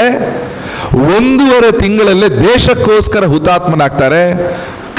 ಪಾಕಿಸ್ತಾನದ ಒಂದು ಗಡಿಯನ್ನು ದಾಟಿ ಬಂದಂತಹ ಆಕ್ರಮಣಕ್ಕೋಸ್ಕರ. ಹೀಗೆ ಭಾರತಕ್ಕೆ ಪಾಕಿಸ್ತಾನ ಯುದ್ಧವನ್ನ ಸಾರಿದ, ಕೆದಕಿದ ಸಂದರ್ಭಗಳು ನೀವು ನೋಡಿದರೆ 47 ಅಕ್ಟೋಬರ್ 48ನೇ ಇಸ್ವಿಯಲ್ಲಿ, 1965ನೇ ಇಸ್ವಿಯಲ್ಲಿ ಲಾಲ್ ಬಹದ್ದೂರ್ ಶಾಸ್ತ್ರಿ ಪ್ರಧಾನಿಯಾಗಿದ್ದಾಗ, 1971ನೇ ಇಸ್ವಿನಲ್ಲಿ, 1984ನೇ ಇಸ್ವಿಯಲ್ಲಿ ಆಪರೇಷನ್ ಮೇಘದೂತ, ಅದಾದ ನಂತರ 1999ನೇ ಇಸ್ವಿಯಲ್ಲಿ ಮತ್ತೆ ಪಾಕಿಸ್ತಾನ ಭಾರತವನ್ನು ಕೆಣಕುವ ದುಸ್ಸಾಹಸಕ್ಕೆ ಕೈ ಹಾಕ್ತಾವೆ. 1962ರ ಚೀನಾ ಯುದ್ಧ ಬಿಟ್ಟರೆ ಭಾರತ ಯಾವುದೇ ಯುದ್ಧದಲ್ಲಿ ಸೋತಿಲ್ಲ. 62ರ ಯುದ್ಧವನ್ನು ಕೂಡ ಅದು ಕೂಡ ಸರಿಯಾದ ಯುದ್ಧ ಅಲ್ಲ ಅಂತ ಅನೇಕ ಯುದ್ಧ ಎಕ್ಸ್ಪರ್ಟ್ಗಳು ಹೇಳ್ತಾರೆ. We were never ready. It was a battle we lost which are never fought. ನಾವು ಹೋರಾಟ ಮಾಡಿ ಸೋತದ್ದಲ್ಲ, ಅದು ತಯಾರಿಯ ಕೊರತೆಯಿಂದ ಅಂತ ಹೇಳ್ತಾರೆ. ಆದರೆ ಉಳಿದ ಎಲ್ಲ ಯುದ್ಧಗಳನ್ನು ನಾವು ಗಮನಿಸಿದ್ರೆ ನಾವು ವಿಜಯಶಾಲಿಗಳಾಗಿ ಬರ್ತಾ ಇದ್ವಿ. 1971ರ ಯುದ್ಧ ಏನಿದೆ ಅದು ಸ್ವಲ್ಪ ಮಹತ್ವದ್ದು. ಯಾಕೆಂದ್ರೆ ಆ ಯುದ್ಧದಲ್ಲಿ ಈಗಾಗಲೇ ಸಾಕ್ಷ್ಯಚಿತ್ರದಲ್ಲಿ ನೋಡಿದೀವಿ, 93,000 ಪಾಕಿಸ್ತಾನಿ ಯೋಧರನ್ನ ಶರಣಾಗತಿಯಾಗಿ ನಾವು ಪಡ್ಕೊಂಡ್ವಿ. They were literally surrendered. ಆದರೆ ಎಲ್ಲ ಸೈನಿಕ ಗೌರವಗಳೊಂದಿಗೆ ಅವರನ್ನ ಹಾಗೇನೆ ಬೀಳ್ಕೊಟ್ವಿ ಶಾಂತಿಯಿಂದ. ಪಾಕಿಸ್ತಾನ ರಚನೆಯಾದಾಗ ಇನ್ನೊಂದು ಕಡೆ ಇದ್ದಂತಹ ಈಸ್ಟ್ ಪಾಕಿಸ್ತಾನ್, ಪೂರ್ವ ಪಾಕಿಸ್ತಾನದ ಹೆಸರನ್ನು ಬದಲು ಮಾಡಿ ಅದಕ್ಕೆ ಸ್ವಾತಂತ್ರ್ಯ ಕೊಟ್ಟು ಬಾಂಗ್ಲಾದೇಶ ಅನ್ನೋ ಹೊಸ ದೇಶ ಉದಯ ಆದದ್ದು ಕೂಡ 71ರಲ್ಲಿ ಭಾರತದ ಕಾರಣಕ್ಕೋಸ್ಕರ. ಇಲ್ಲದ್ರೆ ಅದು ಕೂಡ ಪೂರ್ವ ಪಾಕಿಸ್ತಾನ ಅಂತ ಕರೆಯಲ್ಪಡ್ತಾ ಇತ್ತು. ಹೀಗಾಗಿ ಬಾಂಗ್ಲಾದೇಶ ಹೊಸ ದೇಶ ಆಯಿತು. ಆದರೆ ಅದು ಯುದ್ಧಕ್ಕೆ ಬರಲಿಲ್ಲ, ಬೇರೆ ಕೆಲಸ ಮಾಡ್ತಾ ಇದೆ. ನಂತರ ಯುದ್ಧಕ್ಕೆ ಬರುವ ಮುಂಚೆ, ಇನ್ನು ಬರುತ್ತೆ ಅಂತ ಗೊತ್ತಾಯಿತು, 1972ನೇ ಇಸವಿನಲ್ಲಿ ಹಿಮಾಚಲ ಪ್ರದೇಶದ ಶಿಮ್ಲಾ, ಅಲ್ಲಿ ಒಪ್ಪಂದಗಳು ನಡೆಯುತ್ತೆ. ಭಾರತ ಮತ್ತು ಪಾಕಿಸ್ತಾನದ ಮಧ್ಯೆ ಯುದ್ಧ ಆಗಾಗ ನಮಗೆ ಕಾದಾಡಕ್ಕಾಗಲ್ಲ. ಶಿಮ್ಲಾ ಒಪ್ಪಂದದ ಪ್ರಕಾರ ಕೆಲವೊಂದು ಸಂಗತಿಗಳನ್ನು ಭವಿಷ್ಯದಲ್ಲಿ ನಾವು ಕಾಪಾಡಿಕೊಳ್ಬೇಕನ್ನೋ ಕಾರಣಕ್ಕೋಸ್ಕರ ಶಿಮ್ಲಾ ಅಗ್ರಿಮೆಂಟ್ ನಡೆಯುತ್ತೆ. ಅಲ್ಲಿ ಲೈನ್ ಆಫ್ ಕಂಟ್ರೋಲ್ LOC ಅನ್ನುವ ಒಂದು ಗಡಿ ರೇಖೆಯನ್ನು ಗುರುತುಪಡಿಸ್ತಾರೆ. ಸುಮಾರು 740 ಕಿಲೋಮೀಟರ್ ಉದ್ದ. ಆ 740 ಕಿಲೋಮೀಟರ್ ಲೈನ್ ಆಫ್ ಕಂಟ್ರೋಲ್ ಏನಿದೆ ಅದು ಒಂದು ವಿಶೇಷ ಗಡಿ. ಸುಮ್ಮನೆ ಆ ಕಡೆ ಈ ಕಡೆ ಹೋಗಿ ಬರಂಗಿಲ್ಲ. ಅದು ಕೇವಲ ಗಡಿಯಲ್ಲ, 2 ರಾಷ್ಟ್ರಗಳ ಮಧ್ಯೆ ಇರತಕ್ಕಂಥ ಸಂಬಂಧ ಸೂಚಕ ಗಡಿ ಕೂಡ ಹೌದು. ಹಾಗಾಗಿ line of control Bharat Pakistan ಮಧ್ಯೆ ಇದೆ, ಭಾರತ ಚೈನಾ ಮಧ್ಯೆ ಲೈನ್ ಆಫ್ ಆಕ್ಚುಯಲ್ ಕಂಟ್ರೋಲ್ ಅಂತ LAOC ಇನ್ನೊಂದು ಇದೆ. ಹೀಗೆ 2 ಗಡಿಗಳಲ್ಲಿ ಮುಖ್ಯವಾಗಿ LOC ಲೈನ್ ಆಫ್ ಕಂಟ್ರೋಲ್, ಅದರ ಗೌರವವನ್ನು ಭಾರತ ಕಾಪಾಡಿಕೊಳ್ತಾ ಇತ್ತು. 1998ನೇ ಇಸ್ವಿಯಲ್ಲಿ ನ್ಯೂಕ್ಲಿಯರ್ ಪರೀಕ್ಷೆಯನ್ನು ಯಶಸ್ವಿಯಾಗಿ ಭಾರತ ಮಾಡಿದ ಮೇಲೆ ಭಾರತ ತನ್ನ ಸೈನ್ಯ ಸಾಮರ್ಥ್ಯವನ್ನು ಜಗತ್ತಿನ ಮುಂದೆ ಪ್ರಸ್ತುತಪಡಿತು. ಅಜಾತಶತ್ರು ಅಟಲ್ ಬಿಹಾರಿ ವಾಜಪೇಯಿ ನಮ್ಮ ದೇಶದ ಪ್ರಧಾನಿ ಆಗಿದ್ರು. ಅದಾದ ನಂತರ ಮುಂದಿನ ವರ್ಷ ಫೆಬ್ರವರಿ ತಿಂಗಳ ಮಧ್ಯೆ ಅನೇಕ ರಾಜತಾಂತ್ರಿಕ ಒಪ್ಪಂದಗಳು ನಡೀತಾ ಇತ್ತು ಭಾರತ ಪಾಕಿಸ್ತಾನದ ಮಧ್ಯೆ. ಭಾರತದಿಂದ ಪಾಕಿಸ್ತಾನದ ಲಾಹೋರಿಗೆ ಒಂದು ಬಸ್ ಯಾತ್ರೆಯನ್ನ ಆಗಿನ ಪ್ರಧಾನಮಂತ್ರಿಗಳು ಕೈಗೊಳ್ತಾರೆ. ಅಟಲ್ ಬಿಹಾರಿ ವಾಜಪೇಯಿ ಬಸ್ಸಿನಲ್ಲಿ ಪ್ರಯಾಣ ಮಾಡ್ತಾರೆ. ಇತಿಹಾಸದಲ್ಲಿ ಆ ರೀತಿಯ ಘಟನೆ ಮೊದಲು. ಪಾಕಿಸ್ತಾನದ ಪ್ರಧಾನಮಂತ್ರಿ ಇದ್ರು ನವಾಜ್ ಶರೀಫ್, ಅವರು ವಾಜಪೇಯಿಯನ್ನು ಎದುರುಗೊಳ್ತಾರೆ. ಉಭಯ ನಾಯಕರ ಕುಶಲೋಪರಿಗಳು, ಮಾತುಕತೆಗಳು, ಒಪ್ಪಂದಗಳು ನಡೆಯುತ್ತೆ. ಭಾರತ ಯಾವತ್ತೂ ಕೂಡ ಸ್ನೇಹದ ಹಸ್ತವನ್ನು ಚಾಚಲಿಕ್ಕೆ ಸದಾ ಮುಂದೆ ಇರುತ್ತೆ. ಭಾರತ ಎಲ್ಲ ರೀತಿಯ ರಾಜತಾಂತ್ರಿಕ ಮಾರ್ಗಗಳ ಮೂಲಕ ಪಾಕಿಸ್ತಾನಕ್ಕೆ ಒಳ್ಳೆಯದೇ ಆಗಲಿ, ಅಲ್ಲಿನ ಜನರು ಒಳ್ಳೆಯದೇ ಇರಲಿ ಅನ್ನುವ ಭಾವನೆಯಿಂದಲೇ ಇದ್ವಿ. ಆದರೆ ತಂಟೆಗೆ ಬಂದರೆ ಬಿಡಲ್ಲ ಅನ್ನುವ ಕ್ಷಾತ್ರ ಪ್ರಜ್ಞೆ ಕೂಡ ಒಳಗಡೆ ಇತ್ತು. ಭಾರತ ಮತ್ತು ಪಾಕಿಸ್ತಾನದ ಗಡಿ ಪ್ರದೇಶದಲ್ಲಿ ಒಂದು ಅಲಿಖಿತ ನಿಯಮ ಇದೆ. ಸಾಮಾನ್ಯವಾಗಿ ಫೆಬ್ರವರಿ ತಿಂಗಳು ಅಂದರೆ ಅತ್ಯಂತ ಚಳಿಯ ಸಂದರ್ಭ. ಚರ್ಮಕ್ಕೆಲ್ಲ ಒಳಗಡೆ ಎಲುಬಿಗೆ ತಾಗ್ತಾ ಇರುತ್ತೆ ಚಳಿ, ಅಷ್ಟು ಚಳಿಯ ವಾತಾವರಣಗಳು. ಅಂತಹ ಚಳಿಯ ವಾತಾವರಣದಲ್ಲಿ ಗಡಿಗಳನ್ನು ಕಾಯುವುದು ಒಬ್ಬ ಮನುಷ್ಯ ಇಟ್ಸ್ ನಾಟ್ ಈಸಿ, ಕಷ್ಟ ಇದೆ. ಹಾಗಾಗಿ ಎರಡೂ ಕಡೆ ಒಂದು ಅಲಿಖಿತ ನಿಯಮ ಏನು, ಇಬ್ಬರು ಕೂಡ ಗಡಿಯಿಂದ ಸ್ವಲ್ಪ ಹಿಂದಕ್ಕೆ ಸರಿತಾರೆ. ಪಾಕಿಸ್ತಾನನೂ ಹಿಂದೆ, ಭಾರತನೂ ಹಿಂದೆ. ಚಳಿ ಸ್ವಲ್ಪ ಕಡಿಮೆ ಆದಮೇಲೆ ಮತ್ತೆ ಇಬ್ಬರು ಗಡಿಗೆ ಬರ್ತಾರೆ. ಇದೊಂದು ಅಲಿಖಿತ ನಿಯಮ. ಭಾರತ ಇದನ್ನು ಪಾಲಿಸಿತ್ತು ಆ ವರ್ಷ. ಆದರೆ ಪಾಕಿಸ್ತಾನದ ಆರ್ಮಿ ತನ್ನ ಗಡಿಯಲ್ಲಿ ಸೈನಿಕರನ್ನ ಏನು ಹಿಂದಕ್ಕೆ ಕರೆಸಬೇಕಿತ್ತೋ ಆ ಸೈನ್ಯದಲ್ಲಿ ಕೆಲವು ಮಂದಿ ಗಡಿಯನ್ನು ನುಗ್ಗಿ ಮುಂದೆ ಬಂದರು. ಆ ಪ್ರದೇಶವೇ ಕಾರ್ಗಿಲ್. ಮುಂದೆ ಬಂದು ಅಡ್ಕೊಂಡು ಬಿಟ್ಟಿದ್ದಾರೆ, ಯಾರಿಗೂ ಗೊತ್ತೇ ಆಗಿರಲಿಲ್ಲ. ಹೀಗೆ ಅಡಗಿದವರ ಮಾಹಿತಿನೂ ಕೂಡ ಸರ್ಕಾರಕ್ಕೆ ಆಗ ಸರಿಯಾಗಿ ಸಿಕ್ಕಿರಲಿಲ್ಲ. ಕಣಿವೆ ಪ್ರದೇಶದಲ್ಲಿ, ಬೆಟ್ಟದ ಪ್ರದೇಶದಲ್ಲಿ, ತಪ್ಪಲುಗಳಲ್ಲಿ ಮೇಕೆ ಸಾಕಣೆಯೂ ಕೂಡ ಒಂದು ಪ್ರಮುಖವಾದಂತಹ ವೃತ್ತಿ. ಒಬ್ಬ ರೈತ, ಆತನ ಮಗಳು ಮೇಕೆಗಳನ್ನು ಮೇಯಿಸಲಿಕ್ಕೆ ಗುಡ್ಡಕ್ಕೆ ಹೋಗ್ತಾರೆ. ಸಂಜೆ ಮಧ್ಯಾಹ್ನದ ನಂತರ ಅದನ್ನು ವಾಪಸ್ ಹೊಡ್ಕೊಂಡು ಮನೆಗೆ ಬರಬೇಕು. ಮಗಳು ಎಣಿಸ್ತಾಳೆ, ಮೇಕೆಗಳ ಸಂಖ್ಯೆ ಸ್ವಲ್ಪ ಕಡಿಮೆ ಆಗ್ತಾ ಇದೆ, 4 ಕಾಣಿಸ್ತಾ ಇಲ್ಲ. ಅಪ್ಪನಿಗೆ ಹೇಳಿದ್ರು, ಅಪ್ಪ ಹೇಳಿದ್ರು ಇಲ್ಲ ಇನ್ನೊಮ್ಮೆ ಎಣಿಸು. ಅವಳು ಎಣಿಸಿದ್ಲು, ಇಲ್ಲ 4 ಆರ್ ಮಿಸ್ಸಿಂಗ್. ಮರುದಿನ 2 ಮಿಸ್ ಆಯಿತು. ಮಿಸ್ ಆದ ನಂತರ ಅಪ್ಪನಿಗೆ ಅನಿಸ್ತು, ಸಮ್ವನ್ ಈಸ್ ಹೈಡಿಂಗ್. ಬೆಟ್ಟದ ಆ ಕಡೆ ಯಾರು ಅಡಗಿ ಕೂತಿದ್ದಾರೆ, ಬಹುಶಃ ಅವರು ಕದ್ದಿರಬೇಕಾ. ಅಪ್ಪ ಮತ್ತು ಮಗಳು ಅಲರ್ಟ್ ಆಗಿಬಿಡ್ತಾರೆ. ಅಲ್ಲಿಂದ ಕಿಲೋಮೀಟರ್ ಗಟ್ಟೆ ನಡ್ಕೊಂಡು ಬಂದು ದೂರದಲ್ಲಿ ಭಾರತೀಯ ಸೈನ್ಯರ ಒಂದು ಚೆಕ್ ಪೋಸ್ಟ್ ಇರುತ್ತೆ, ಬಜರಂಗ್ ಚೆಕ್ ಪೋಸ್ಟ್ ಅಂತ ಹೆಸರು. ಅಲ್ಲಿಗೆ ಬಂದು ಅವರು ಮಾಹಿತಿಯನ್ನು ಹೇಳ್ತಾರೆ. ಸೈನ್ಯದಲ್ಲಿ ಅತ್ಯಂತ ಇಂಪಾರ್ಟೆಂಟ್ ಏನಂದ್ರೆ ಇನ್ಫಾರ್ಮೇಶನ್, ಮಾಹಿತಿ. ಆ ಮಾಹಿತಿಯನ್ನು ಕೊಟ್ಟ ಮೇಲೆ ಸೇನೆ ಅಲರ್ಟ್ ಆಗುತ್ತೆ. ಅದಾಗಲೇ ಕೆಲವರು ಗಡಿಯಿಂದ ಬಂದದನ್ನು ಗೊತ್ತಾಯಿತು. ಆ ಕಡೆ ಕೆಲವು ಕಳಿಸ್ತಕ್ಕಂಥ ಕೆಲಸಗಳು ಶುರುವಾಯಿತು. ಸ್ವಲ್ಪ ಶೆಲ್ಲಿಂಗ್ ಎಲ್ಲ ಶುರುವಾಯಿತು. ಮೇ 3, 1999 ಇಸವಿ ಭಾರತದ ಸೈನ್ಯ ಎಚ್ಚೆತ್ಕೊಂಡು ಗಡಿಗಳಲ್ಲಿ ಕೆಲವರನ್ನು ವಾಪಸ್ ಕಳಿಸುವ, ಯಾರು ಸಿಕ್ಕಿದ್ರೆ ಅದನ್ನು ಸರಿ ಮಾಡ್ತಕ್ಕಂತಹ ಕೆಲಸ ಪ್ರಾರಂಭ ಆಯಿತು. ಅವತ್ತೇ ಆ್ಯಕ್ಚುಲಿ ಕಾರ್ಗಿಲ್ ದಿವಸ್, ವಿಜಯ್ ದಿವಸ ಏನು ಆಚರಣೆ ಮಾಡ್ತೀವಲ್ಲ, ಅದು ಜುಲೈ 26 ಮುಂದುವರೆದಿತ್ತು. ಅದರ ಸ್ಟಾರ್ಟಿಂಗ್ ಡೇಟ್ ಯಾವಾಗ ಅಂತ ಸೇನೆ ಒಂದು ಫೈನಲಿ ಕನ್ಸೆನ್ಸಸ್ಗೆ ಬಂದು ಮೇ 3 ಅಂತ ನಂತರ ಡಿಕ್ಲೇರ್ ಮಾಡುತ್ತೆ. ಆಗ ಅದು ಯುದ್ಧ ಅಂತ ಆಗಿರಲಿಲ್ಲ, ಆದರೆ ಮೇ 3ಕ್ಕೆ ಆಕ್ಟಿವಿಟಿ ಶುರುವಾಗಿತ್ತಲ್ಲ. ಹಾಗಾಗಿ ಮೇ 3ರಿಂದ ಜುಲೈ 26 ಸುಮಾರು 74 ದಿನಗಳ ಕಾಲದ ಹೋರಾಟ ಅಂತ ಕಾರ್ಗಿಲ್ ಹೋರಾಟವನ್ನು ನಾವು ಇವತ್ತು ಕರಿತೀವಿ. ಮೇ 3ಕ್ಕೆ ಸ್ವಲ್ಪ ಕೆಲಸಗಳು ಶುರುವಾಯಿತು. ಮೇ 5, 6, 8 ಇನ್ನೂ ಕೆಲವರು ಬರ್ತಾರೆ ಹೋಗ್ತಾರೆ, ಏನೋ ನಡೀತಾ ಇದೆ ಅಂತ ಗೊತ್ತಾಯಿತು. ಆಕ್ಚುಲಿ ಏನು ನಡೀತಾ ಇದೆ ಆ ಕಡೆ ಗೊತ್ತಾಗಬೇಕು ಅನ್ನೋ ಕಾರಣಕ್ಕೋಸ್ಕರ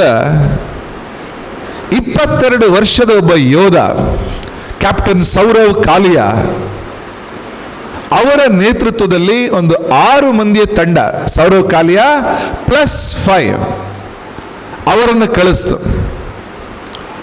ಅವರು ಹೋಗ್ತಾರೆ. ಬನ್ವರ್ಲಾಲ್, ಸುಂದರ್ರಾಮ್ ಮೊದಲಾದ 4-5 ಮಂದಿ ಇರ್ತಾರೆ ಅದರಲ್ಲಿ. ಅವರಲ್ಲಿ ಹೋಗಿ ಅಲ್ಲಿ ಏನು ನಡೀತಾ ಇದೆ ಅಂತ ನೋಡುವಷ್ಟರೊತ್ತಿಗೆ ಅವರು ಕಣ್ಮರೆ ಆಗಿಬಿಡ್ತಾರೆ. 6 ಮಂದಿನೂ ಗೊತ್ತೇ ಆಗಲ್ಲ. ಹೋದವರು ಬರಲಿಲ್ಲ ಅಂದಾಗ ಸೈನ್ಯ ಇನ್ನಷ್ಟು ಆಕ್ಟಿವ್ ಆಯಿತು. Something is dangerous. ದೆಹಲಿಗೆ ಸುದ್ದಿ ಬಂತು. ದೆಹಲಿಯಿಂದ ಅಲರ್ಟ್ ಆದರು ಡಿಫೆನ್ಸ್ ಮಿನಿಸ್ಟ್ರಿ. ಆಗ ಡಿಫೆನ್ಸ್ ಮಿನಿಸ್ಟರ್ ಜಾರ್ಜ್ ಫೆರ್ನಾಂಡಿಸ್ ಇದ್ರು, ವಿದೇಶಾಂಗ ಸಚಿವ ಜಸ್ವಂತ್ ಸಿಂಗ್ ಇದ್ರು. ಎಲ್ಲರೂ ಕೂಡ ರಾಜತಾಂತ್ರಿಕ ಸಭೆಯನ್ನು ಸೇರಿದ್ರು. ಭಾರತದಾಗಿನ ಸೇನಾ ಮುಖ್ಯಸ್ಥ ವೇದ್ ಪ್ರಕಾಶ್ ಮಲಿಕ್, VP ಮಲಿಕ್ ಎಲ್ಲರೂ ಅಲರ್ಟ್ ಆದರು. ಕಾರ್ಗಿಲ್ನ ಕಡೆಗಳಿಗೆ ಅವರ ಎಲ್ಲರ ಗಮನ ಬಂತು.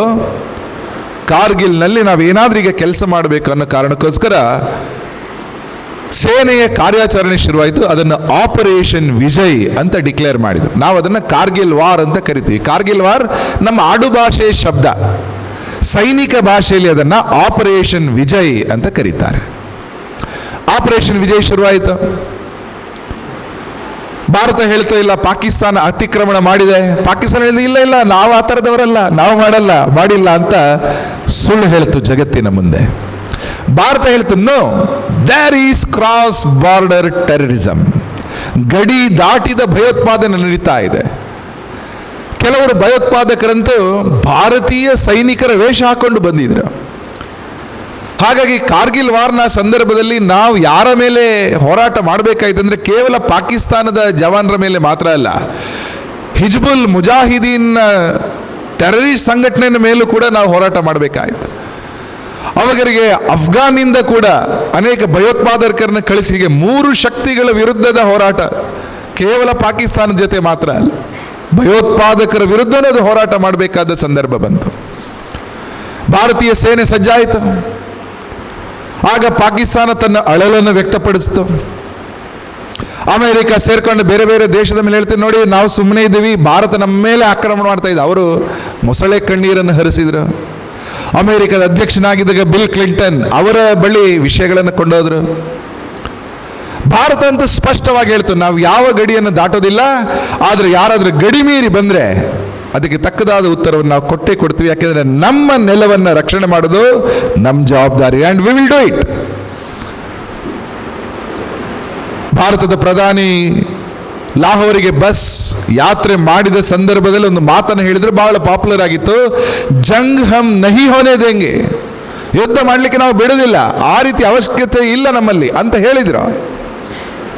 ಆದರೆ ನಮ್ಮ ಸಹಾಯ ಹಸ್ತದ ದುರುಪಯೋಗವನ್ನು ಅವರು ಮಾಡಿದಾಗ ನಾವು ಸುಮ್ಮನೆ ಇರಬೇಕೆ? ಖಂಡಿತ ಇಲ್ಲ.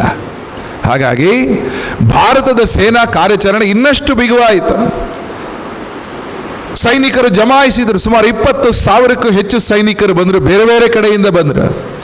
ಬಂದವರೆಲ್ಲ 22, 23, 25, 30 ಈ ತರುಣಾವಸ್ಥೆಯಲ್ಲಿರೋರು, ಹೊಸ ವಾತಾವರಣಕ್ಕೆ ದೇಹವನ್ನು ಬೇಗ ಅಡ್ಜಸ್ಟ್ ಮಾಡಬಲ್ಲವರು, ಚಿಮ್ಮುವ ಪುಟಿದೇಳುವ ಉತ್ಸಾಹದಲ್ಲಿರುವವರು, ತಾರುಣ್ಯದ ಹೊಸ್ತಿಲಲ್ಲಿರುವವರು, ದೇಶಭಕ್ತಿಯ ಉಜ್ವಲ ಜ್ವಾಲೆಯಲ್ಲಿ ಮಿಂದೇಳಲು ತಯಾರಾಗಿರುವವರು.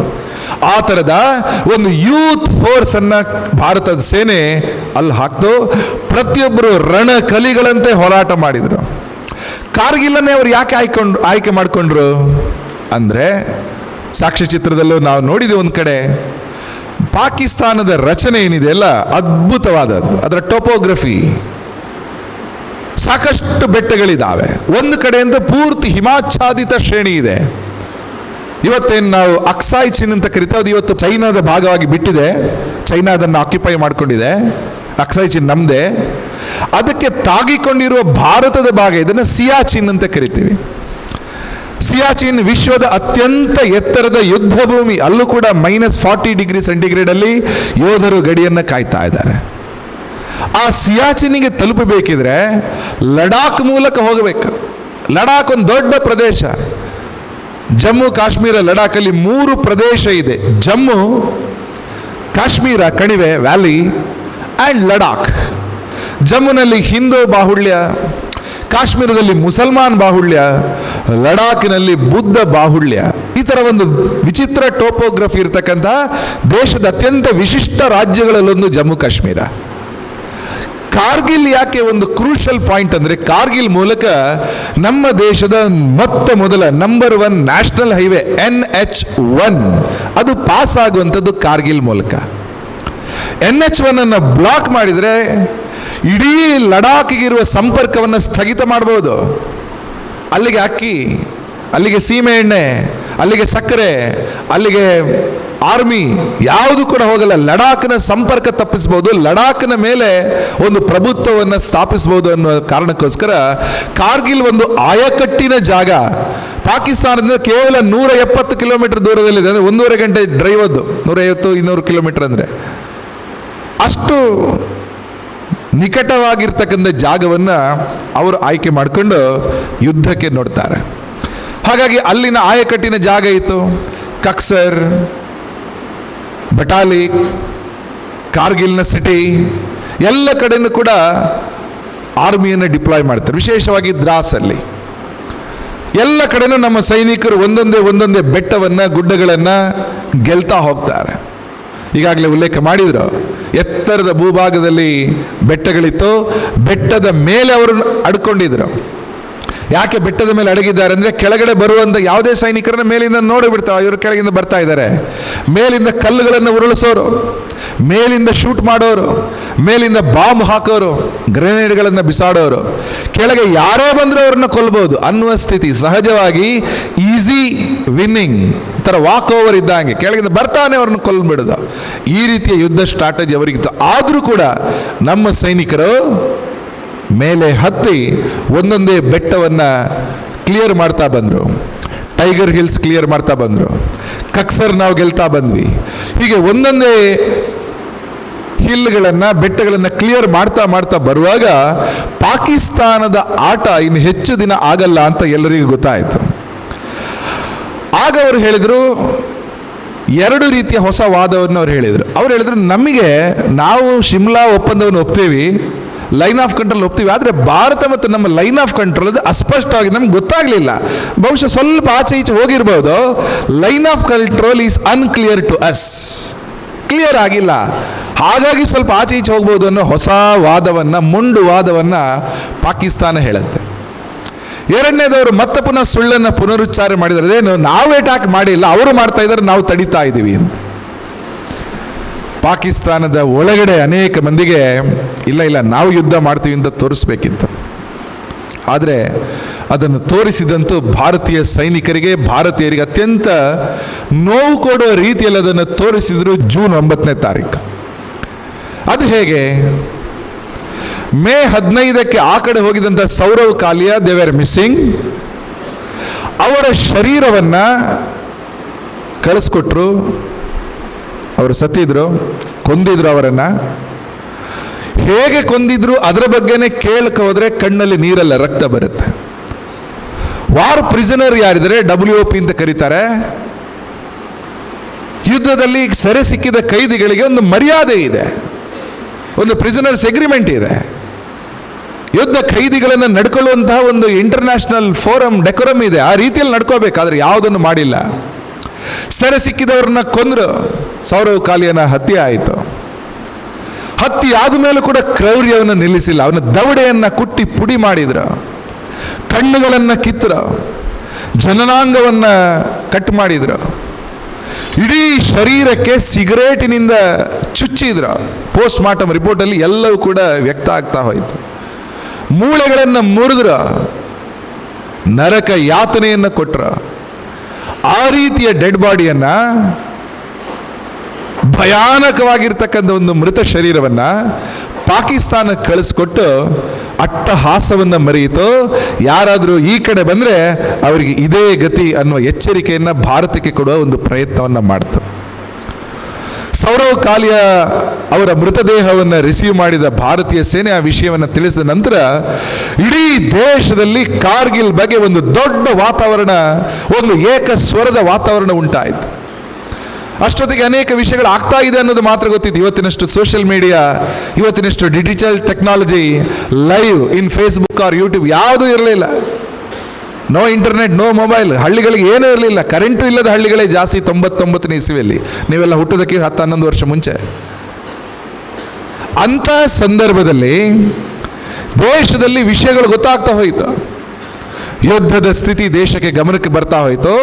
ಅದೇ ಸಂದರ್ಭದಲ್ಲಿ ಅದಾಗಿ ಒಂದು 2-3 ದಿನದಲ್ಲೇ ದೇಶದ ಪ್ರಧಾನಿ ನೇರ ಕಾರ್ಗಿಲ್ ಯುದ್ಧದ ಜಾಗಕ್ಕೆ ಅವರು ಪ್ರವಾಸ ಮಾಡ್ತಾರೆ. ಅಟಲ್ ಬಿಹಾರಿ ವಾಜಪೇಯಿ ದೆಹಲಿಯಲ್ಲಿ ಕೂತ್ಕೊಳ್ಳಿಲ್ಲ. ಅವರು ಎಲ್ಲಿ ಯುದ್ಧ ನಡೀತಾ ಇದ್ದೋ ಸೈನಿಕರ ಜೊತೆ ಸೇರಿದರು, ಅಲ್ಲೇ ಮೀಟಿಂಗ್ಗಳನ್ನು ಮಾಡಿದರು, ಅಲ್ಲಿನ ಗ್ರಾಮಗಳಿಗೆ ಭೇಟಿ ಕೊಟ್ಟರು, ಸೈನಿಕರ ಉತ್ಸಾಹವನ್ನು ಅವರು ಹೆಚ್ಚಿಸಿದರು.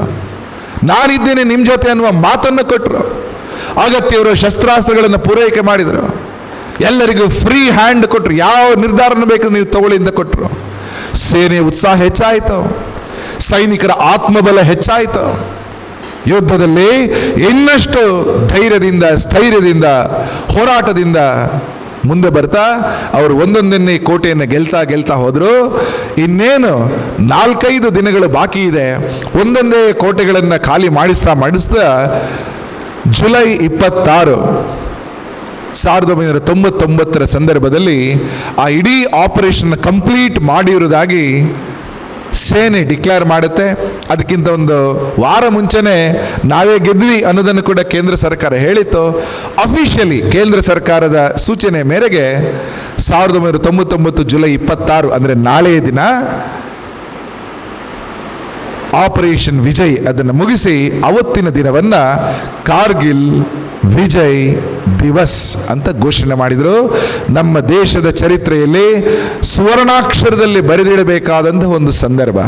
ಅದಾದ ನಂತರ ಯಾವುದೇ ಯುದ್ಧ ಆಗಲಿಲ್ಲ. ಕಳೆದ 26 ವರ್ಷಗಳಲ್ಲಿ ಯುದ್ಧ ಕಾಲ ಬರಲಿಲ್ಲ. ಕೇವಲ ನಮಗೆ ಪೀಸ್ ಟೈಮ್ ಮಾತ್ರ ಇತ್ತು. ಸೌರವ್ ಕಾಲಿಯನನ್ನು ಕಳಿಸಿದ ಮೇಲೆ ಪಾಕಿಸ್ತಾನ ಅವರು ಕಡ್ಡಾಯವಾಗಿ ತಪ್ಪೊಪ್ಪಿಕೊಳ್ಳಬೇಕಾಯಿತು. ಇಲ್ಲ ಸರಿ ನಾವು ಮಾಡಿದ್ದೀವಿ, ಆದರೆ ಇಟ್ ಹ್ಯಾಪಂಡ್ ಅಂತ ಅವರ ಸಮಂಜಸ ಸುಳ್ಳಿನ ಮೇಲೆ ಅದನ್ನು ಸಾರಿಸ್ತಕ್ಕಂಥ ಕೆಲಸವನ್ನೆಲ್ಲ ಮಾಡ್ತಾ ಹೋದರು. ಆದರೆ G8 ಸಭೆಯಲ್ಲಿ ದೇಶದ ಬಲಾಢ್ಯ ದೇಶಗಳೇನು ಸೇರಿತ್ತು, America, Russia, Japan, Canada, Germany, Italy, ಈ G8 ಒಕ್ಕೂಟದಲ್ಲಿ ಪೂರ್ತಿ ಭಾರತದ ಪರವಾಗಿ ಎಲ್ಲರೂ ತಮ್ಮ ಸಹಕಾರ ಪ್ರೋತ್ಸಾಹವನ್ನು ಕೊಡ್ತಾರೆ. ಅದು ಅಂತಾರಾಷ್ಟ್ರೀಯ ಮಟ್ಟದಲ್ಲಿ ಪಾಕಿಸ್ತಾನಕ್ಕೆ ಒಂದು ದೊಡ್ಡ ಒಂದು ಹಿನ್ನಡೆಯಾಗಿ ಅದು ಕಾಯ್ತಾ ಬಂತು. ಪಾಕಿಸ್ತಾನದ ಜೊತೆಗಿನ ಈ ಯುದ್ಧ ಏನಿದೆ, ಕಾರ್ಗಿಲ್ ವಿಜಯ, ಅದನ್ನು ನಿಮ್ಮ ಮುಂದೆ ಹೇಳುವಾಗ ಯುದ್ಧದ ಕತೆ ಅದನ್ನು ಎಷ್ಟು ಹೇಳಿದರೂ ಮುಗಿಯೋದಿಲ್ಲ. ಇನ್ನೊಂದು 2 ಗಂಟೆನೂ ಹೇಳ್ತಾ ಹೋಗ್ಬೋದು. ಯುದ್ಧಸ್ಯ ವಾರ್ತಾ ರಮ್ಯ ಅಂತ ಒಂದು ಮಾತು ಇದೆ. ಯುದ್ಧವನ್ನು ಹೇಳ್ತಾ ಇದ್ರೆ ಕೇಳೋಣ ಅಂತ ಅನಿಸ್ತದೆ. ಅದಕ್ಕೆ ನಮ್ಮ ಸಿನಿಮಾದಲ್ಲಿ ಇಷ್ಟೊಂದು ಫೈಟ್ ಸೀನೆಲ್ಲ ಇರುತ್ತೆ, ನೋಡೋಣ ಇನ್ನೇನು ಅಂತ ಒಂದು ಕುತೂಹಲ ಇರುತ್ತೆ. ರಾವಣ ಯುದ್ಧವನ್ನು ನಾವು ಕೇಳ್ತೀವಿ, ಕುರುಕ್ಷೇತ್ರದ ಯುದ್ಧವನ್ನು ನಾವು ಕೇಳ್ತೀವಿ. ಯುದ್ಧದ ಕತೆ ಕೇಳುವುದು ರೋಚಕತೆಯನ್ನು ಸೃಜಿಸತ್ತೆ. ಆದರೆ ಆ ರಣಾಂಗಣದಲ್ಲಿ ಆದಂತಹ ನೋವು, ಅಲ್ಲಿ ಆದಂತಹ ಮಾನವೀಯ ಸಂದೇಶಗಳು, ಹೋರಾಟದಲ್ಲಿ ಮನೆಗೆ ಸೇರದ ಅನೇಕ ಯುವಕರು, ಅದರಲ್ಲಿ ಕೆಲವರ ಹೆಸರುಗಳನ್ನು ನಾವು ಸ್ಮರಿಸಲೇಬೇಕಾಗತ್ತೆ. ಹಾಡಿನಲ್ಲಿ ಹೇಳಿದ್ರು, ಯಾರು ಕೂಡ ಮನೆಗೆ ವಾಪಸ್ ಹೋಗಲಿಲ್ಲ. ಜೋ ಲೌಡ್ಕೆ ಗರ್ನ ಜಾಯೆ, ಹೋಗ್ಲಿಕ್ಕಾಗಲಿಲ್ಲ. ಎಲ್ಲರೂ ಕೂತ್ಕೊಂಡು ಹೋರಾಟ ಮಾಡಿದರು. ಜಾತಿ, ಭಾಷೆ, ಪ್ರಾಂತ ಯಾವುದೂ ನೋಡಲಿಲ್ಲ. ಕೊಯ್ ಸಿಖ್, ಕೊಯ್ ಜಾಟ್ ಮರಾಠ, ಕೊಯ್ ಗುರುಕ, ಕೊಯ್ ಮದ್ರಾಸಿ. ಆದರೆ ಎಲ್ಲರೂ ಕೂಡ ಭಾರತವಾಸಿ, ನಾವೆಲ್ಲರೂ ಒಂದು. ಆ ರೀತಿಯಲ್ಲೂ ಹೋರಾಟ ಮಾಡಿದರು. ಆ ರೀತಿ ಹೋರಾಟ ಮಾಡಿದ ಯುವಕರಲ್ಲಿ ಈಗಾಗಲೇ ಸೌರವ್ ಕಾಲಿಯನ ಉಲ್ಲೇಖ ಆಯಿತು. ಅತ್ಯಂತ ತ್ಯಾಗಮಯಿ ವ್ಯಕ್ತಿತ್ವ ಸೌರವ್ ಕಾಲಿಯನದ್ದು. ಅದೇ ಥರದ ಇನ್ನೊಬ್ಬ ಯುವಕ ಈ ಕಡೆ ಇದ್ದಾರೆ, ಮನೋಜ್ ಕುಮಾರ್ ಪಾಂಡೆ, 23 ವರ್ಷ. ಆ ಯುದ್ಧದಲ್ಲಿ ಒಟ್ಟು 4 ಮಂದಿಗೆ ಪರಮವೀರ ಚಕ್ರ, 11 ಮಂದಿಗೆ ಮಹಾವೀರ ಚಕ್ರ ಸಿಕ್ತು. ಮನೋಜ್ ಕುಮಾರ್ ಪಾಂಡೆ ಆರ್ಮಿ ರಿಕ್ರೂಟ್ಮೆಂಟ್ ಆಗಿ ಇನ್ನೇನು ವರ್ಷಗಳಾಗಿದ್ದಷ್ಟೇ. ಯುದ್ಧದಲ್ಲಿ ಸಾಯುವಾಗಲೇ 23, ಆರ್ಮಿಗೆ ಸೇರಿ ಇನ್ನೆಷ್ಟು ವರ್ಷ ಆಗಿರುತ್ತೆ? 4 ವರ್ಷಗಳ ಆಲ್ಮೋಸ್ಟ್ ಎಕ್ಸ್ಪೀರಿಯನ್ಸ್. ಅವರು ಆರ್ಮಿಗೆ ಸೇರುವಾಗ ಆರ್ಮಿ ಸಿಲೆಕ್ಷನಲ್ಲಿ ಅವರಿಗೆ ಅಧಿಕಾರಿಗಳು ಕೇಳ್ತಾರೆ, ಮನೋಜ್, ನಿನ್ನ ಮಾರ್ಕ್ಸ್ ಕಾರ್ಡ್ ನೋಡಿದರೆ ಭಾಳ ಚೆನ್ನಾಗಿದೆ, ಎಲ್ಲದರಲ್ಲೂ ಒಳ್ಳೆ ಮಾರ್ಕ್ಸ್ ಇದೆ, ನೀನು ಯಾವುದಾದ್ರೂ ಒಳ್ಳೆ ಕಾಲೇಜಿಗೆ ಸೇರಿ ಓದಿ ಒಳ್ಳೆ ನೌಕರಿ ತಗೊಂಡು ಸಂಪತ್ತು ತಗೊಂಡು ಒಳ್ಳೆ ಹುಡುಗಿಯನ್ನ ಮದುವೆ ಆಗಿ ಆರಾಮ್ಸೆ ನೀನು ಬಂಗ್ಲೆ, ಕಾರು, ನೀನು ಚೆನ್ನಾಗಿರ್ಬೋದಲ್ಲ, why are you joining army ಅಂತ ಕೇಳಿದಾಗ ಮನೋಜ್ ಕುಮಾರ್ ಅವರಿಗೆ ಉತ್ತರ ಕೊಡ್ತಾರೆ, ಎಸ್, ನಾನು ಓದಿ ಮಾರ್ಕ್ಸ್ ತೆಗಿತೇನೆ, ನಂಗೆ ಗೊತ್ತಾ, ನೌಕರಿ ಸಿಗುತ್ತೆ, ನಂಗೆ ಗೊತ್ತಾ, ಒಳ್ಳೆ ಹುಡುಗಿ ಸಿಗ್ಬೋದು, ಒಳ್ಳೆ ನೌಕರಿ ಸಿಗುತ್ತೆ, ಕಾರು ಎಲ್ಲೋ ಸಿಗುತ್ತೆ, that is my capacity, I know, ನಾನು ತಗೊಳ್ತೀನಿ. ಆದರೆ ನನಗೆ ಒಂದು ಜೀವನದಲ್ಲಿ ಬೇಕು, ಅದು ಎಲ್ಲೂ ಹೊರಗಡೆ ಸಿಗಲ್ಲ, ನಿಮ್ಮಲ್ಲಿದೆ, ಅದು ನನಗೆ ಬೇಕು ಅಂತ. ಆಗ ಸೈನಿಕ ಅಧಿಕಾರಿಗೆ ಕೇಳಿದ್ರು, ಅದೇನಪ್ಪ? ಆಗ ಮನೋಜ್ ಕುಮಾರ್ ಪಾಂಡೆ ಹೇಳಿದರು, ಐ ನೀಡ್ ಪರಮವೀರ ಚಕ್ರ. ಪರಮವೀರ ಚಕ್ರ ಸುಮ್ಮನೆ ಅಂಗಡಿಗಳಲ್ಲಿ ಸಿಗುವಂಥದ್ದಲ್ಲ. ಸೇನೆಯಲ್ಲಿ ಹೋರಾಡಿ, ರಣಾಂಗಣದಲ್ಲಿ ಶೌರ್ಯಭರಿತವಾಗಿ ಹೋರಾಡಿ, ಶತ್ರುವಿನ ಕೈಯಲ್ಲಿ ಸಾಯಕ್ಕೂ ರೆಡಿಯಾಗಿ ಮಡಿಯಬಲ್ಲ ಸೇನೆಯ ಅತ್ಯಂತ ಗೌರವಾರ್ಹ ಪ್ರಶಸ್ತಿ ಅಂದರೆ ಅದು ಪರಮವೀರ ಚಕ್ರ, ಸೇನೆಯ ಅತ್ಯುಚ್ಚ ಪ್ರಶಸ್ತಿ. ಭಾರತದಲ್ಲಿ 6 ಪ್ರಮುಖ ಪ್ರಶಸ್ತಿಗಳು ಸೇನೆ ವಿಷಯದಲ್ಲಿ ಇದೆ, ಗ್ಯಾಲಂಟ್ರಿ ಅವಾರ್ಡ್ಸ್ ಅಂತ ಕರೀತಾರೆ. ಯುದ್ಧ ಕಾಲದಲ್ಲಿ 3, ಶಾಂತಿ ಕಾಲದಲ್ಲಿ 3. ಯುದ್ಧ ಕಾಲದಲ್ಲಿ ಹೋರಾಟ ಮಾಡಿ ಗೆದ್ರೆ ಪರಮವೀರ ಚಕ್ರ, ಮಹಾವೀರ ಚಕ್ರ, ವೀರ ಚಕ್ರ. ಶಾಂತಿ ಕಾಲದಲ್ಲಿ ಈಗ ಹೋರಾಟ ಮಾಡಿ ಮಾಡಿದ್ರೆ ಅಶೋಕ ಚಕ್ರ, ಶೌರ್ಯ ಚಕ್ರ, ಕೀರ್ತಿ ಚಕ್ರ. ಹೀಗೆ 6 ಶೌರ್ಯ ಪ್ರಶಸ್ತಿಗಳನ್ನು ಸರ್ಕಾರ ಕೊಡುತ್ತೆ. ಈ 6ರಲ್ಲೂ ದ ಟಾಪ್ ಮೋಸ್ಟ್ ಯಾವುದು? ಪರಮವೀರ ಚಕ್ರ. ನಂಗೆ ಅದು ಬೇಕು, ಮನೋಜ್ ಕುಮಾರ್ ಪಾಂಡೆ ಹೇಳ್ತಾರೆ. ಯುದ್ಧ ಬರಬೇಕು, ಹೋರಾಡಬೇಕು, ಮಡಿಬೇಕಾ? ಮನೋಜ್ ಕುಮಾರ್ ಪಾಂಡೆ ಇನ್ನು ಸೇರಿದ್ದಾರೆ, ಯುದ್ಧ ಬಂದಿದೆ, ಹೋಗುವ ಚಾನ್ಸ್ ಸಿಕ್ಕಿದೆ. ಹೋಗುವ ಮುಂಚೆ ಅವರೊಬ್ಬ ಸೇನೆಯ ವ್ಯಕ್ತಿ ಅವರ ಹತ್ರ ಕೇಳಿದ್ದಾರೆ, ನೋಡು, ಇದು ಯುದ್ಧದ ವಾತಾವರಣ, ಸೌರವ್ ಕಾಲಿ ಅವರ ಹತ್ಯೆ ನಮ್ಮ ವಿಷಯ ಕಣ್ಮುಂದೆ ಇದೆ, ಸೆರೆ ಸಿಕ್ಕಿದ್ರೆ ನಮಗೆ ಚಿತ್ರಹಿಂಸೆ ಕೊಟ್ಟು ಕೊಲ್ತಾರೆ, ನಿಮಗೆ ಭಯ ಆಗಲ್ವೇ? 23 ವರ್ಷದ ಯುವಕ, ನಿಮಗಿಂತ ಒಂದು 6 ವರ್ಷ ದೊಡ್ಡವರಷ್ಟೇ. ಆಗ ಮನೋಜ್ ಕುಮಾರ್ ಪಾಂಡೆ ಒಂದು ಮಾತು ಹೇಳ್ತಾರೆ, If death comes before I prove my blood, I swear I kill the death. ನಾನು ಸಾಯೋ ಮುಂಚೆ ನನ್ನ ಕಣ್ಮುಂದೆ ಒಂದು ಸಾವು ಬಂದ್ರೆ ಸಾವನ್ನೇ ಮೊದಲು ಕೊಲ್ತೇನೆ. ಇದು ನನ್ನ ಪ್ರತಿಜ್ಞೆ. ಮನೋಜ್ ಕುಮಾರ್ ಪಾಂಡೆಯ ಮಾತು. ಎಂಥ ಶೌರ್ಯದ ಮಾತು. ತನ್ನ ಡೈರಿಯಲ್ಲಿ ಬರೆದಿಟ್ಟು ರಣಾಂಗಣಕ್ಕೆ ಹೋಗ್ತಾರೆ, ಹುತಾತ್ಮರಾಗ್ತಾರೆ. ಹೀಗಾಗಿ ಹೋರಾಟದ ಸಂದರ್ಭದಲ್ಲಿ ಎದೆಗುಂದದ ಹೋರಾಟದ ಮಾಡಿದಂತಹ ಪರಮವೀರ ಚಕ್ರ ವಿಜೇತ ಮನೋಜ್ ಕುಮಾರ್ ಪಾಂಡೆ. ಭಾರತ ಸರ್ಕಾರ ಅವರಿಗೆ ಪರಮವೀರ ಚಕ್ರವನ್ನು ಕೊಡುತ್ತೆ. ಕ್ಯಾಪ್ಟನ್ ವಿಕ್ರಮ್ ಬಾತ್ರ 24 ವರ್ಷದ ಹುಡುಗ, ಸ್ಫುರದ್ರೂಪಿ, ಬಹಳ good looking smart Young man. ಅನೇಕ ಮಂದಿ ಅವರಿಗೆ ನೀವು ಬಾಲಿವುಡ್ಗೆ ಸೇರಿ ಸಿನಿಮಾಕ್ಕೆ ಸೇರಿ ನಿಮ್ಮ ಸಿನಿಮಾ ಎಲ್ಲ ಹಿಟ್ ಆಗ್ತದೆ ಅಂತ ತಮಾಷೆ ಮಾಡ್ತಾ ಇದ್ರು. ಶ್ರೀಮಂತ ಕುಟುಂಬದಿಂದ ಬಂದವರು, ಆದರೆ ಸೇನೆಯ ಮೂಲಕ ದೇಶ ಸೇವೆ ಅವರ ಉದ್ದೇಶ ಆಗಿತ್ತು. ಕಾರ್ಗಿಲ್ ಪ್ರದೇಶದ ಒಂದೊಂದು ಬೆಟ್ಟಗಳನ್ನು ಒಂದೊಂದು ಹೆಸರು ಕೊಟ್ಟು ಕರೀತಾರೆ. ಅವರಿಗೆ ಕೊಟ್ಟಂತಹ ಒಂದು ಟಾಸ್ಕ್ 5140 ಪಾಯಿಂಟ್ ಅಂತ ಕರೀತಾರೆ. ಪರ್ವತದ ಹೆಸರು 5140 ಗೆಲ್ತಾರೆ. ಗೆದ್ದು ವಾಪಸ್ ಬರ್ತಾರೆ. ಹೋಗಿ 3 ದಿನ ಆಗಿತ್ತು. ನೀವು ಯುದ್ಧ ಹೇಗೆ ಅಂದರೆ ಈ ಥರ ಬ್ರೇಕ್ ಅಲ್ಲೇ ಇಲ್ಲ. ಈ ಯುದ್ಧಾಗಿ ಒಂದು ಅರ್ಧ ಗಂಟೆ ಬ್ರೇಕ್ ತಗೊಳ್ಳೋಣ, ಸ್ವಲ್ಪ ಚಾ ಕುಡಿದು ಬರೋಣ, ಚಾ ಬರ್ದು ಬರ್ಕ ಅಂತ ಆ ಥರ ಇಲ್ಲವೇ ಇಲ್ಲ. ಹೋರಾಡ್ತಾ ಇರೋದು ರಾತ್ರಿ ಹಗಲಿಲ್ಲ. ಯುದ್ಧಕ್ಕೆ ಬ್ರೇಕ್ ಇಲ್ಲ. ಒಮ್ಮೆ ಹೋದರೆ ಹಸಿವು, ನೀರಡಿಕೆ ಯಾವುದೂ ಇಲ್ಲ. ನಮಗೆ 11 ಗಂಟೆ ಆಯಿತು, 1 ಗಂಟೆಗೆ ನೀರು ಕುಡಿಬೇಕು ಅಥವಾ ಜ್ಯೂಸ್ ಬೇಕು ಅಂತ ಬ್ರೇಕ್ ಬೇಕು ಅಂತ ಅನಿಸುತ್ತೆ. ಅವರಿಗೆ ಯಾವುದೂ ಇಲ್ಲ. ಹೀಗೆ 3 ದಿನ ಸತತ ಯುದ್ಧ ಮಾಡಿ ಬಳಲಿ ಬೆಂಡಾಗಿ ಬಂದಿದ್ರು ಕೂಡ ತಕ್ಷಣ ಕ್ಯಾಂಪ್ನಲ್ಲಿ ಅವರಿಗೆ ಗೊತ್ತಾಯಿತು ಇನ್ನೊಂದು ಕಡೆ ಹೋಗೋದಿದೆ. 4875 ಈಸ್ ಪೆಂಡಿಂಗ್. ಅಲ್ಲಿ ಸೈನಿಕರಿದ್ದಾರೆ, ನಾನು ತಕ್ಷಣ ಹೋಗಬೇಕು ಅಂತ ಅವ್ರಿಗೆ ಗೊತ್ತಾಯಿತು. ಒಂದನ್ನು ಗೆದ್ದು ಬಿಟ್ಟಿದ್ದಾರೆ, 5140 ಗೆದ್ದಿದ್ದಾರೆ, 4875 ಹೋಗಬೇಕು.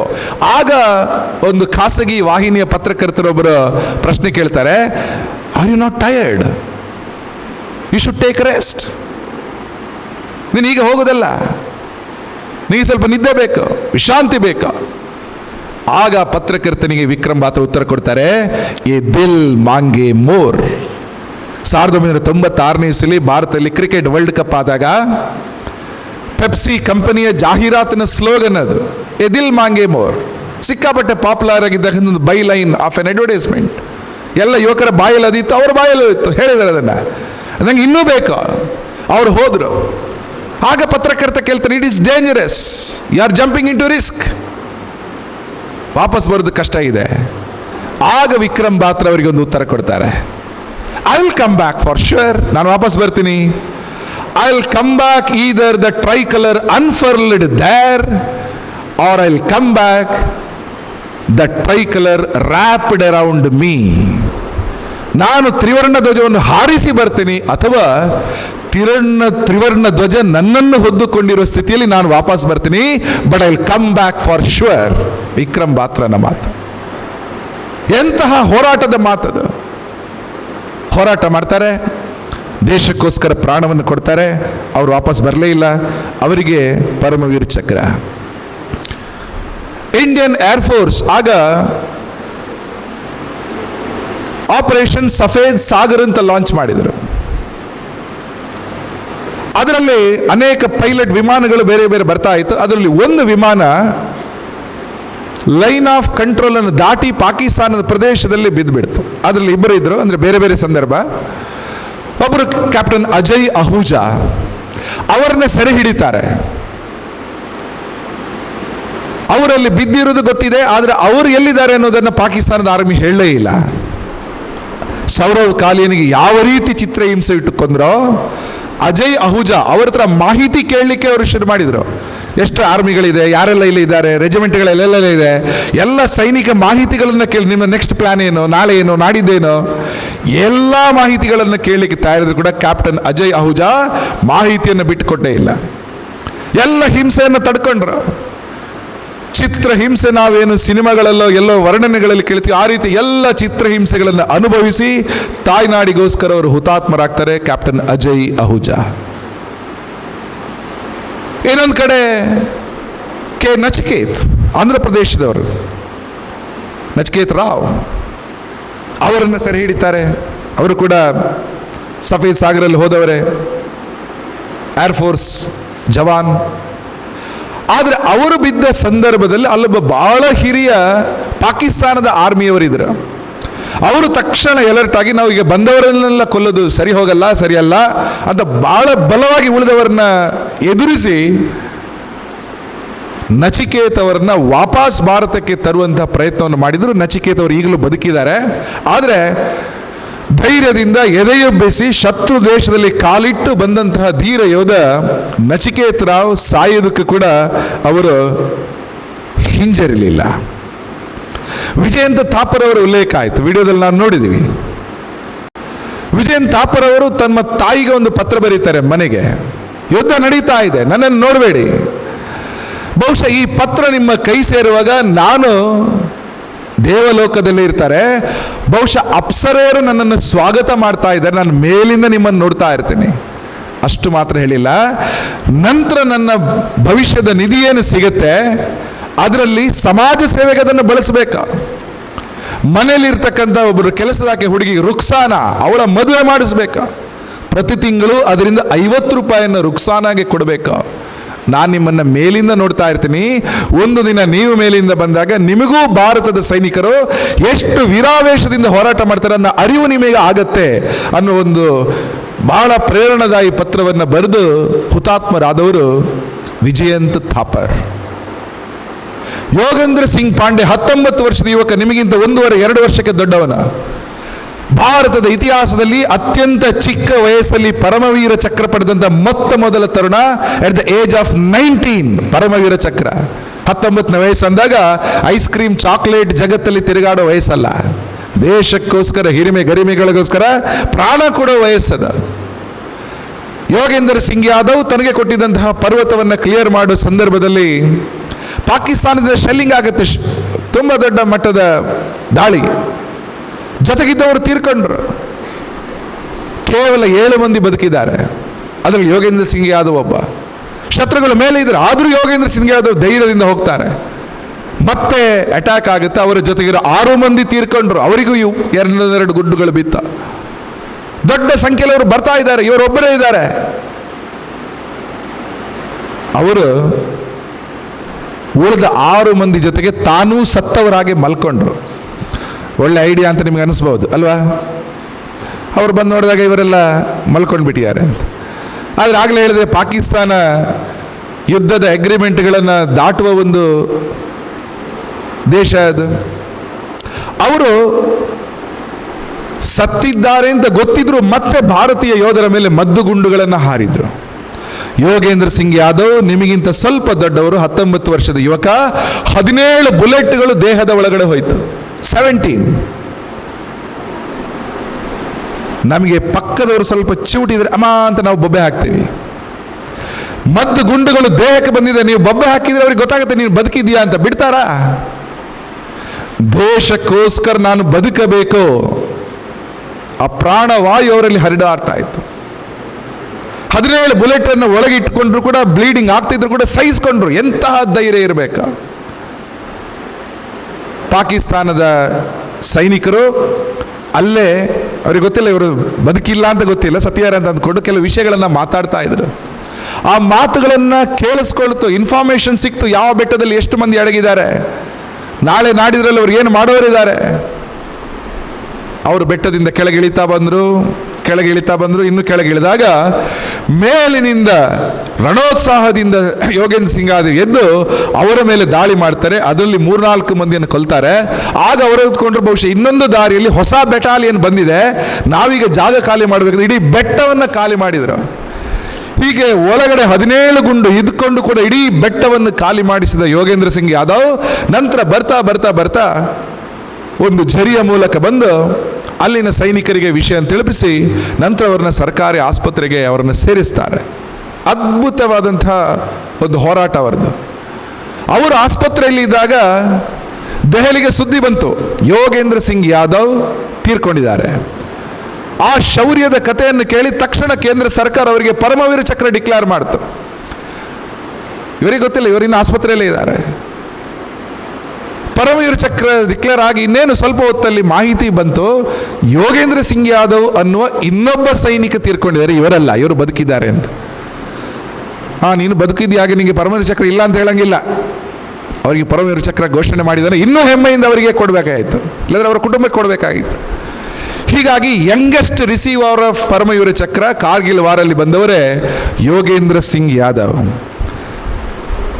ಆಸ್ಪತ್ರೆಗೆ ವಾಜಪೇಯಿ ಅವರು ಭೇಟಿ ಕೊಟ್ಟಾಗ ಅಲ್ಲಿನ ಸೈನಿಕ ಆಸ್ಪತ್ರೆಗೆ ಅಲ್ಲಿ ಒಬ್ಬರು ಅಂಗ್ರೇಜ್ ಸಿಂಗ್ ಅಂತ ಇದ್ರು, ನಾಯಕ್ ಅಂಗ್ರೇಜ್ ಸಿಂಗ್.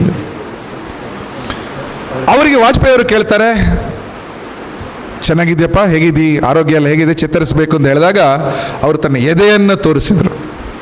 ಎದೆಗೆ ಗುಂಡು ಬಿದ್ದಿತ್ತು. ಅವರು ವಾಜಪೇಯಿ ಅವರ ಕೈ ಹಿಡ್ಕೊಂಡು ಒಂದು ಮಾತನ್ನು ಹೇಳ್ತಾರೆ, ಬಹಳ ಅದ್ಭುತವಾದ ಮಾತು. ನೀವು ಎಲ್ಲೆಲ್ಲ ಹೋಗ್ತೀರ ಅಲ್ಲಿ ನೀವು ಭಾಷಣ ಮಾಡುವಾಗ ಹೇಳಬೇಕು, ಭಾರತೀಯ ಸೈನಿಕರು ಪಾಕಿಸ್ತಾನದ ಸೈನಿಕರಿಗೆ ಉತ್ತರ ಕೊಟ್ಟದ್ದು ಎದೆಯಿಂದ, ಯಾವ ಸೈನಿಕನ ಬೆನ್ನಿಗೆ ಗುಂಡು ಬಿದ್ದಿಲ್ಲ ಅಂತ ಹೇಳಬೇಕು ಅಂತ ಹೇಳಿದ್ರು. ಬೆನ್ನಿಗೆ ಗುಂಡು ಬೀಳೋದಂದ್ರೆ ಏನರ್ಥ? ಬೆನ್ನು ಹಾಕಿ ಓಡುವಾಗ ಗುಂಡು ಬಿದ್ದರೆ ಬೆನ್ನಿಗೆ ಗುಂಡು ಬೀಳುತ್ತೆ. ಪ್ರಧಾನಮಂತ್ರಿಗೆ ಹೇಳ್ತಾ ಇದ್ದಾರೆ ಅಂಗ್ರೇಜ್ ಸಿಂಗ್, ನೀವು ಎಲ್ಲೆಲ್ಲ ಹೋದ್ರೂ ಕೂಡ ಹೇಳಬೇಕು, ಭಾರತೀಯ ಸೈನಿಕರಿಗೆ ಎದೆಗೆ ಗುಂಡು ಬಿದ್ದದ್ದು ಎದೆಗೆ. ಧೈರ್ಯವನ್ನು ಹೇಳ್ತಕ್ಕಂಥ ಸ್ಥೈರ್ಯದ ಮಾತು ಅಂಗ್ರೇಜ್ ಸಿಂಗ್ ಹೇಳಿದರು. ಹೀಗೆ ಅನೇಕ ಮಂದಿ ಇದ್ದಾರೆ. ಕತೆ ಹೇಳ್ತಾ ಹೋದ್ರೆ ಇನ್ನಷ್ಟು ಸಮಯ ಮೀರುತ್ತೆ. ಪ್ರತಿಯೊಬ್ಬರು ಕೂಡ ಸ್ಮರಣಾರ್ಹರೇ. ಒಬ್ಬೊಬ್ಬರ ಹೋರಾಟದಲ್ಲೂ ಒಂದೊಂದು ಕತೆ ಇದೆ. ಇದೆಲ್ಲವನ್ನು ನಾವು ಯಾಕೆ ಮಾಡ್ತೀವಿ? ಈ ಸಂಸ್ಮರಣೆ ಅಗತ್ಯ ಏನು? ಭಾರತದ ಮೇಲೆ ಇನ್ನೊಂದು ದಾಳಿ ಯಾವ ಸಂದರ್ಭದಲ್ಲೂ ನಡಿಬಹುದು. ಇದಾಗಲೇ ಪಹಲ್ಗಾಂವ್ ಅಟ್ಯಾಕ್ ಆಗಿದ್ದನ್ನು ನೀವು ನೋಡಿದಿರಿ. ಆಪರೇಷನ್ ಸಿಂಧೂರ್ನ ಉತ್ತರ ನಿಮ್ಮ ಕಣ್ಮುಂದೆ ಇದೆ. ಯಾವ ಕಾಲದಲ್ಲೂ ಭಾರತದ ಮೇಲೆ ದಾಳಿ ಸದಾ ಸದಾ ಆಗ್ತಾ ಇರ್ಬೋದು. ಅಂಥ ಒಂದು ದೇಶ ನಮ್ದು. ಭಾರತ ಮೇಲೆ ದಾಳಿ ಆದಾಗ ಆಗಿನ ಯುವ ಪೀಳಿಗೆ ಅದರಿಂದ ದೇಶಭಕ್ತಿಯ ಸಿಂಚನ ಮಾಡ್ತಾ ದೇಶವನ್ನು ರಕ್ಷಿಸುವ ಹೊಣೆಗಾರಿಕೆಯನ್ನು ಹೊರಬೇಕು. ಸೌರವ್ ಕಾಲಿಯ 22 ಆಗಿನ ಕಾಲದ ಸಮಸ್ಯೆಗೆ ಆತ ಉತ್ತರ ಕೊಟ್ಟ. ಕ್ಯಾಪ್ಟನ್ ವಿಕ್ರಮ್ ಬಾತ್ರ ಉತ್ತರ ಕೊಟ್ಟರು. ಅಕಸ್ಮಾತ್ ಇವತ್ತೇನಾದರೂ ನಮ್ಮ ದೇಶದ ಮೇಲೆ ದಾಳಿ ಆದರೆ ಉತ್ತರ ಕೊಡಲಿಕ್ಕೆ ಎದ್ದು ನಿಲ್ಲಬೇಕಾದ ತರುಣ ವಯಸ್ಸು ನಿಮ್ಮದು. ನಾವೆಲ್ಲರೂ ಒಟ್ಟಿಗೆ ಸೇರಿ ಅದನ್ನು ಹೋರಾಟ ಮಾಡಬೇಕಾಗತ್ತೆ. ಒಂದು ಮಾತು ಹೇಳಿ ನನ್ನ ಮಾತನ್ನು ಮುಗಿಸ್ತೀನಿ. ನಮ್ಮ ದೇಶದ ಒಂದು ದೊಡ್ಡ ಸುಭಾಷಿತ, ಅಮೃತತ್ವ, ಇಮ್ಮಾರ್ಟಾಲಿಟಿ, ಅದು ಯಾವಾಗ ಸಿಗುತ್ತೆ ಅಂತ ನಮ್ಮ ದೇಶದ ಸುಭಾಷಿತ ಒಂದು ಹೇಳುತ್ತೆ.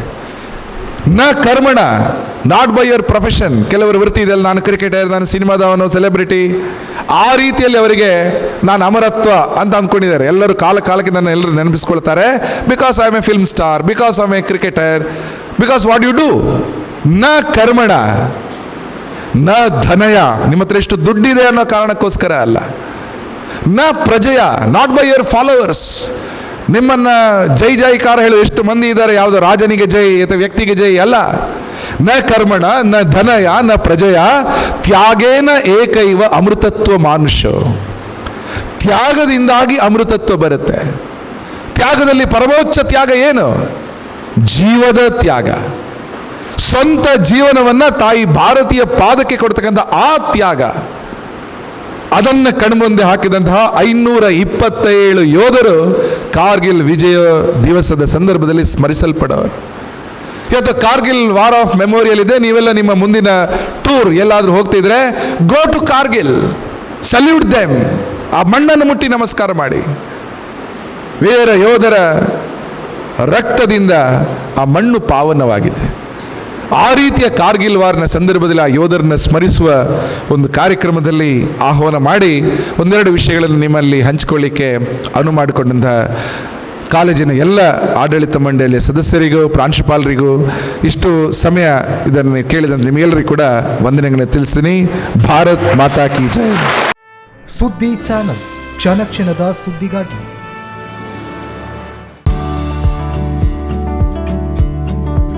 ವಿವೇಕಾನಂದ ಪದವಿ ಪೂರ್ವ college, Nehru Nagar, Puttur.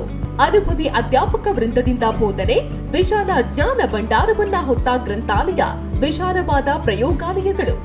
Neat, JEE, CET ಹಾಗೂ ಸಿಎ ಫೌಂಡೇಶನ್ ಕೋರ್ಸ್ಗಳಿಗೆ, ಐಎಎಸ್, ಐಪಿಎಸ್ ನಂತಹ ಸ್ಪರ್ಧಾತ್ಮಕ ಪರೀಕ್ಷೆಗಳಿಗೆ ತರಬೇತಿ. ವಿಕಸನ ಟಿವಿ ಹಾಗೂ ರೇಡಿಯೋ ಪಾಂಚಜನ್ಯ 90.8 FM.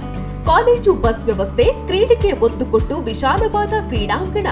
ವಿದ್ಯಾರ್ಥಿನಿಯರಿಗಾಗಿ ಕಾಲೇಜ್ ಕ್ಯಾಂಪಸ್ನಲ್ಲೇ ಪ್ರತ್ಯೇಕ ವಸತಿ ನಿಲಯಗಳು. ಅರ್ಹ ಬಡ ಪ್ರತಿಭಾವಂತ ವಿದ್ಯಾರ್ಥಿಗಳಿಗಾಗಿ ಹಲವು ವಿದ್ಯಾರ್ಥಿ ವೇತನಗಳು. ಪ್ರತಿ ವರ್ಷವೂ ರಾಷ್ಟ್ರ, ಅಂತಾರಾಷ್ಟ್ರೀಯ ಮಟ್ಟದಲ್ಲಿ ಸಾಧನೆಗೈಯುತ್ತಿರುವ ವಿದ್ಯಾರ್ಥಿ ಸಮೂಹ. ನಮ್ಮಲ್ಲಿ ಲಭ್ಯವಿರುವ ಕೋರ್ಸ್ಗಳು: ವಿಜ್ಞಾನ ವಿಭಾಗ, ಪಿಸಿಎಂಬಿ, ಪಿಸಿಎಂಸಿ, ಪಿಸಿಎಂಎಸ್, ಪಿಸಿಎಂಎ. ವಾಣಿಜ್ಯ ವಿಭಾಗ, ಎಸ್ಸಿಬಿಎ, ಎಸ್ಸಿಬಿಎ, ಇಸಿಬಿಎ. ಕಲಾ ವಿಭಾಗ, ಎಚ್ಇಪಿಎಸ್. ಭಾಷೆಗಳು ಇಂಗ್ಲಿಷ್, ಕನ್ನಡ, ಹಿಂದಿ, ಸಂಸ್ಕೃತ. ವಿವೇಕಾನಂದ ಪದವಿ ಪೂರ್ವ college, Nehru Nagar, Puttur. 8073700468 8105072386. Website www.vivekanandapuc.com.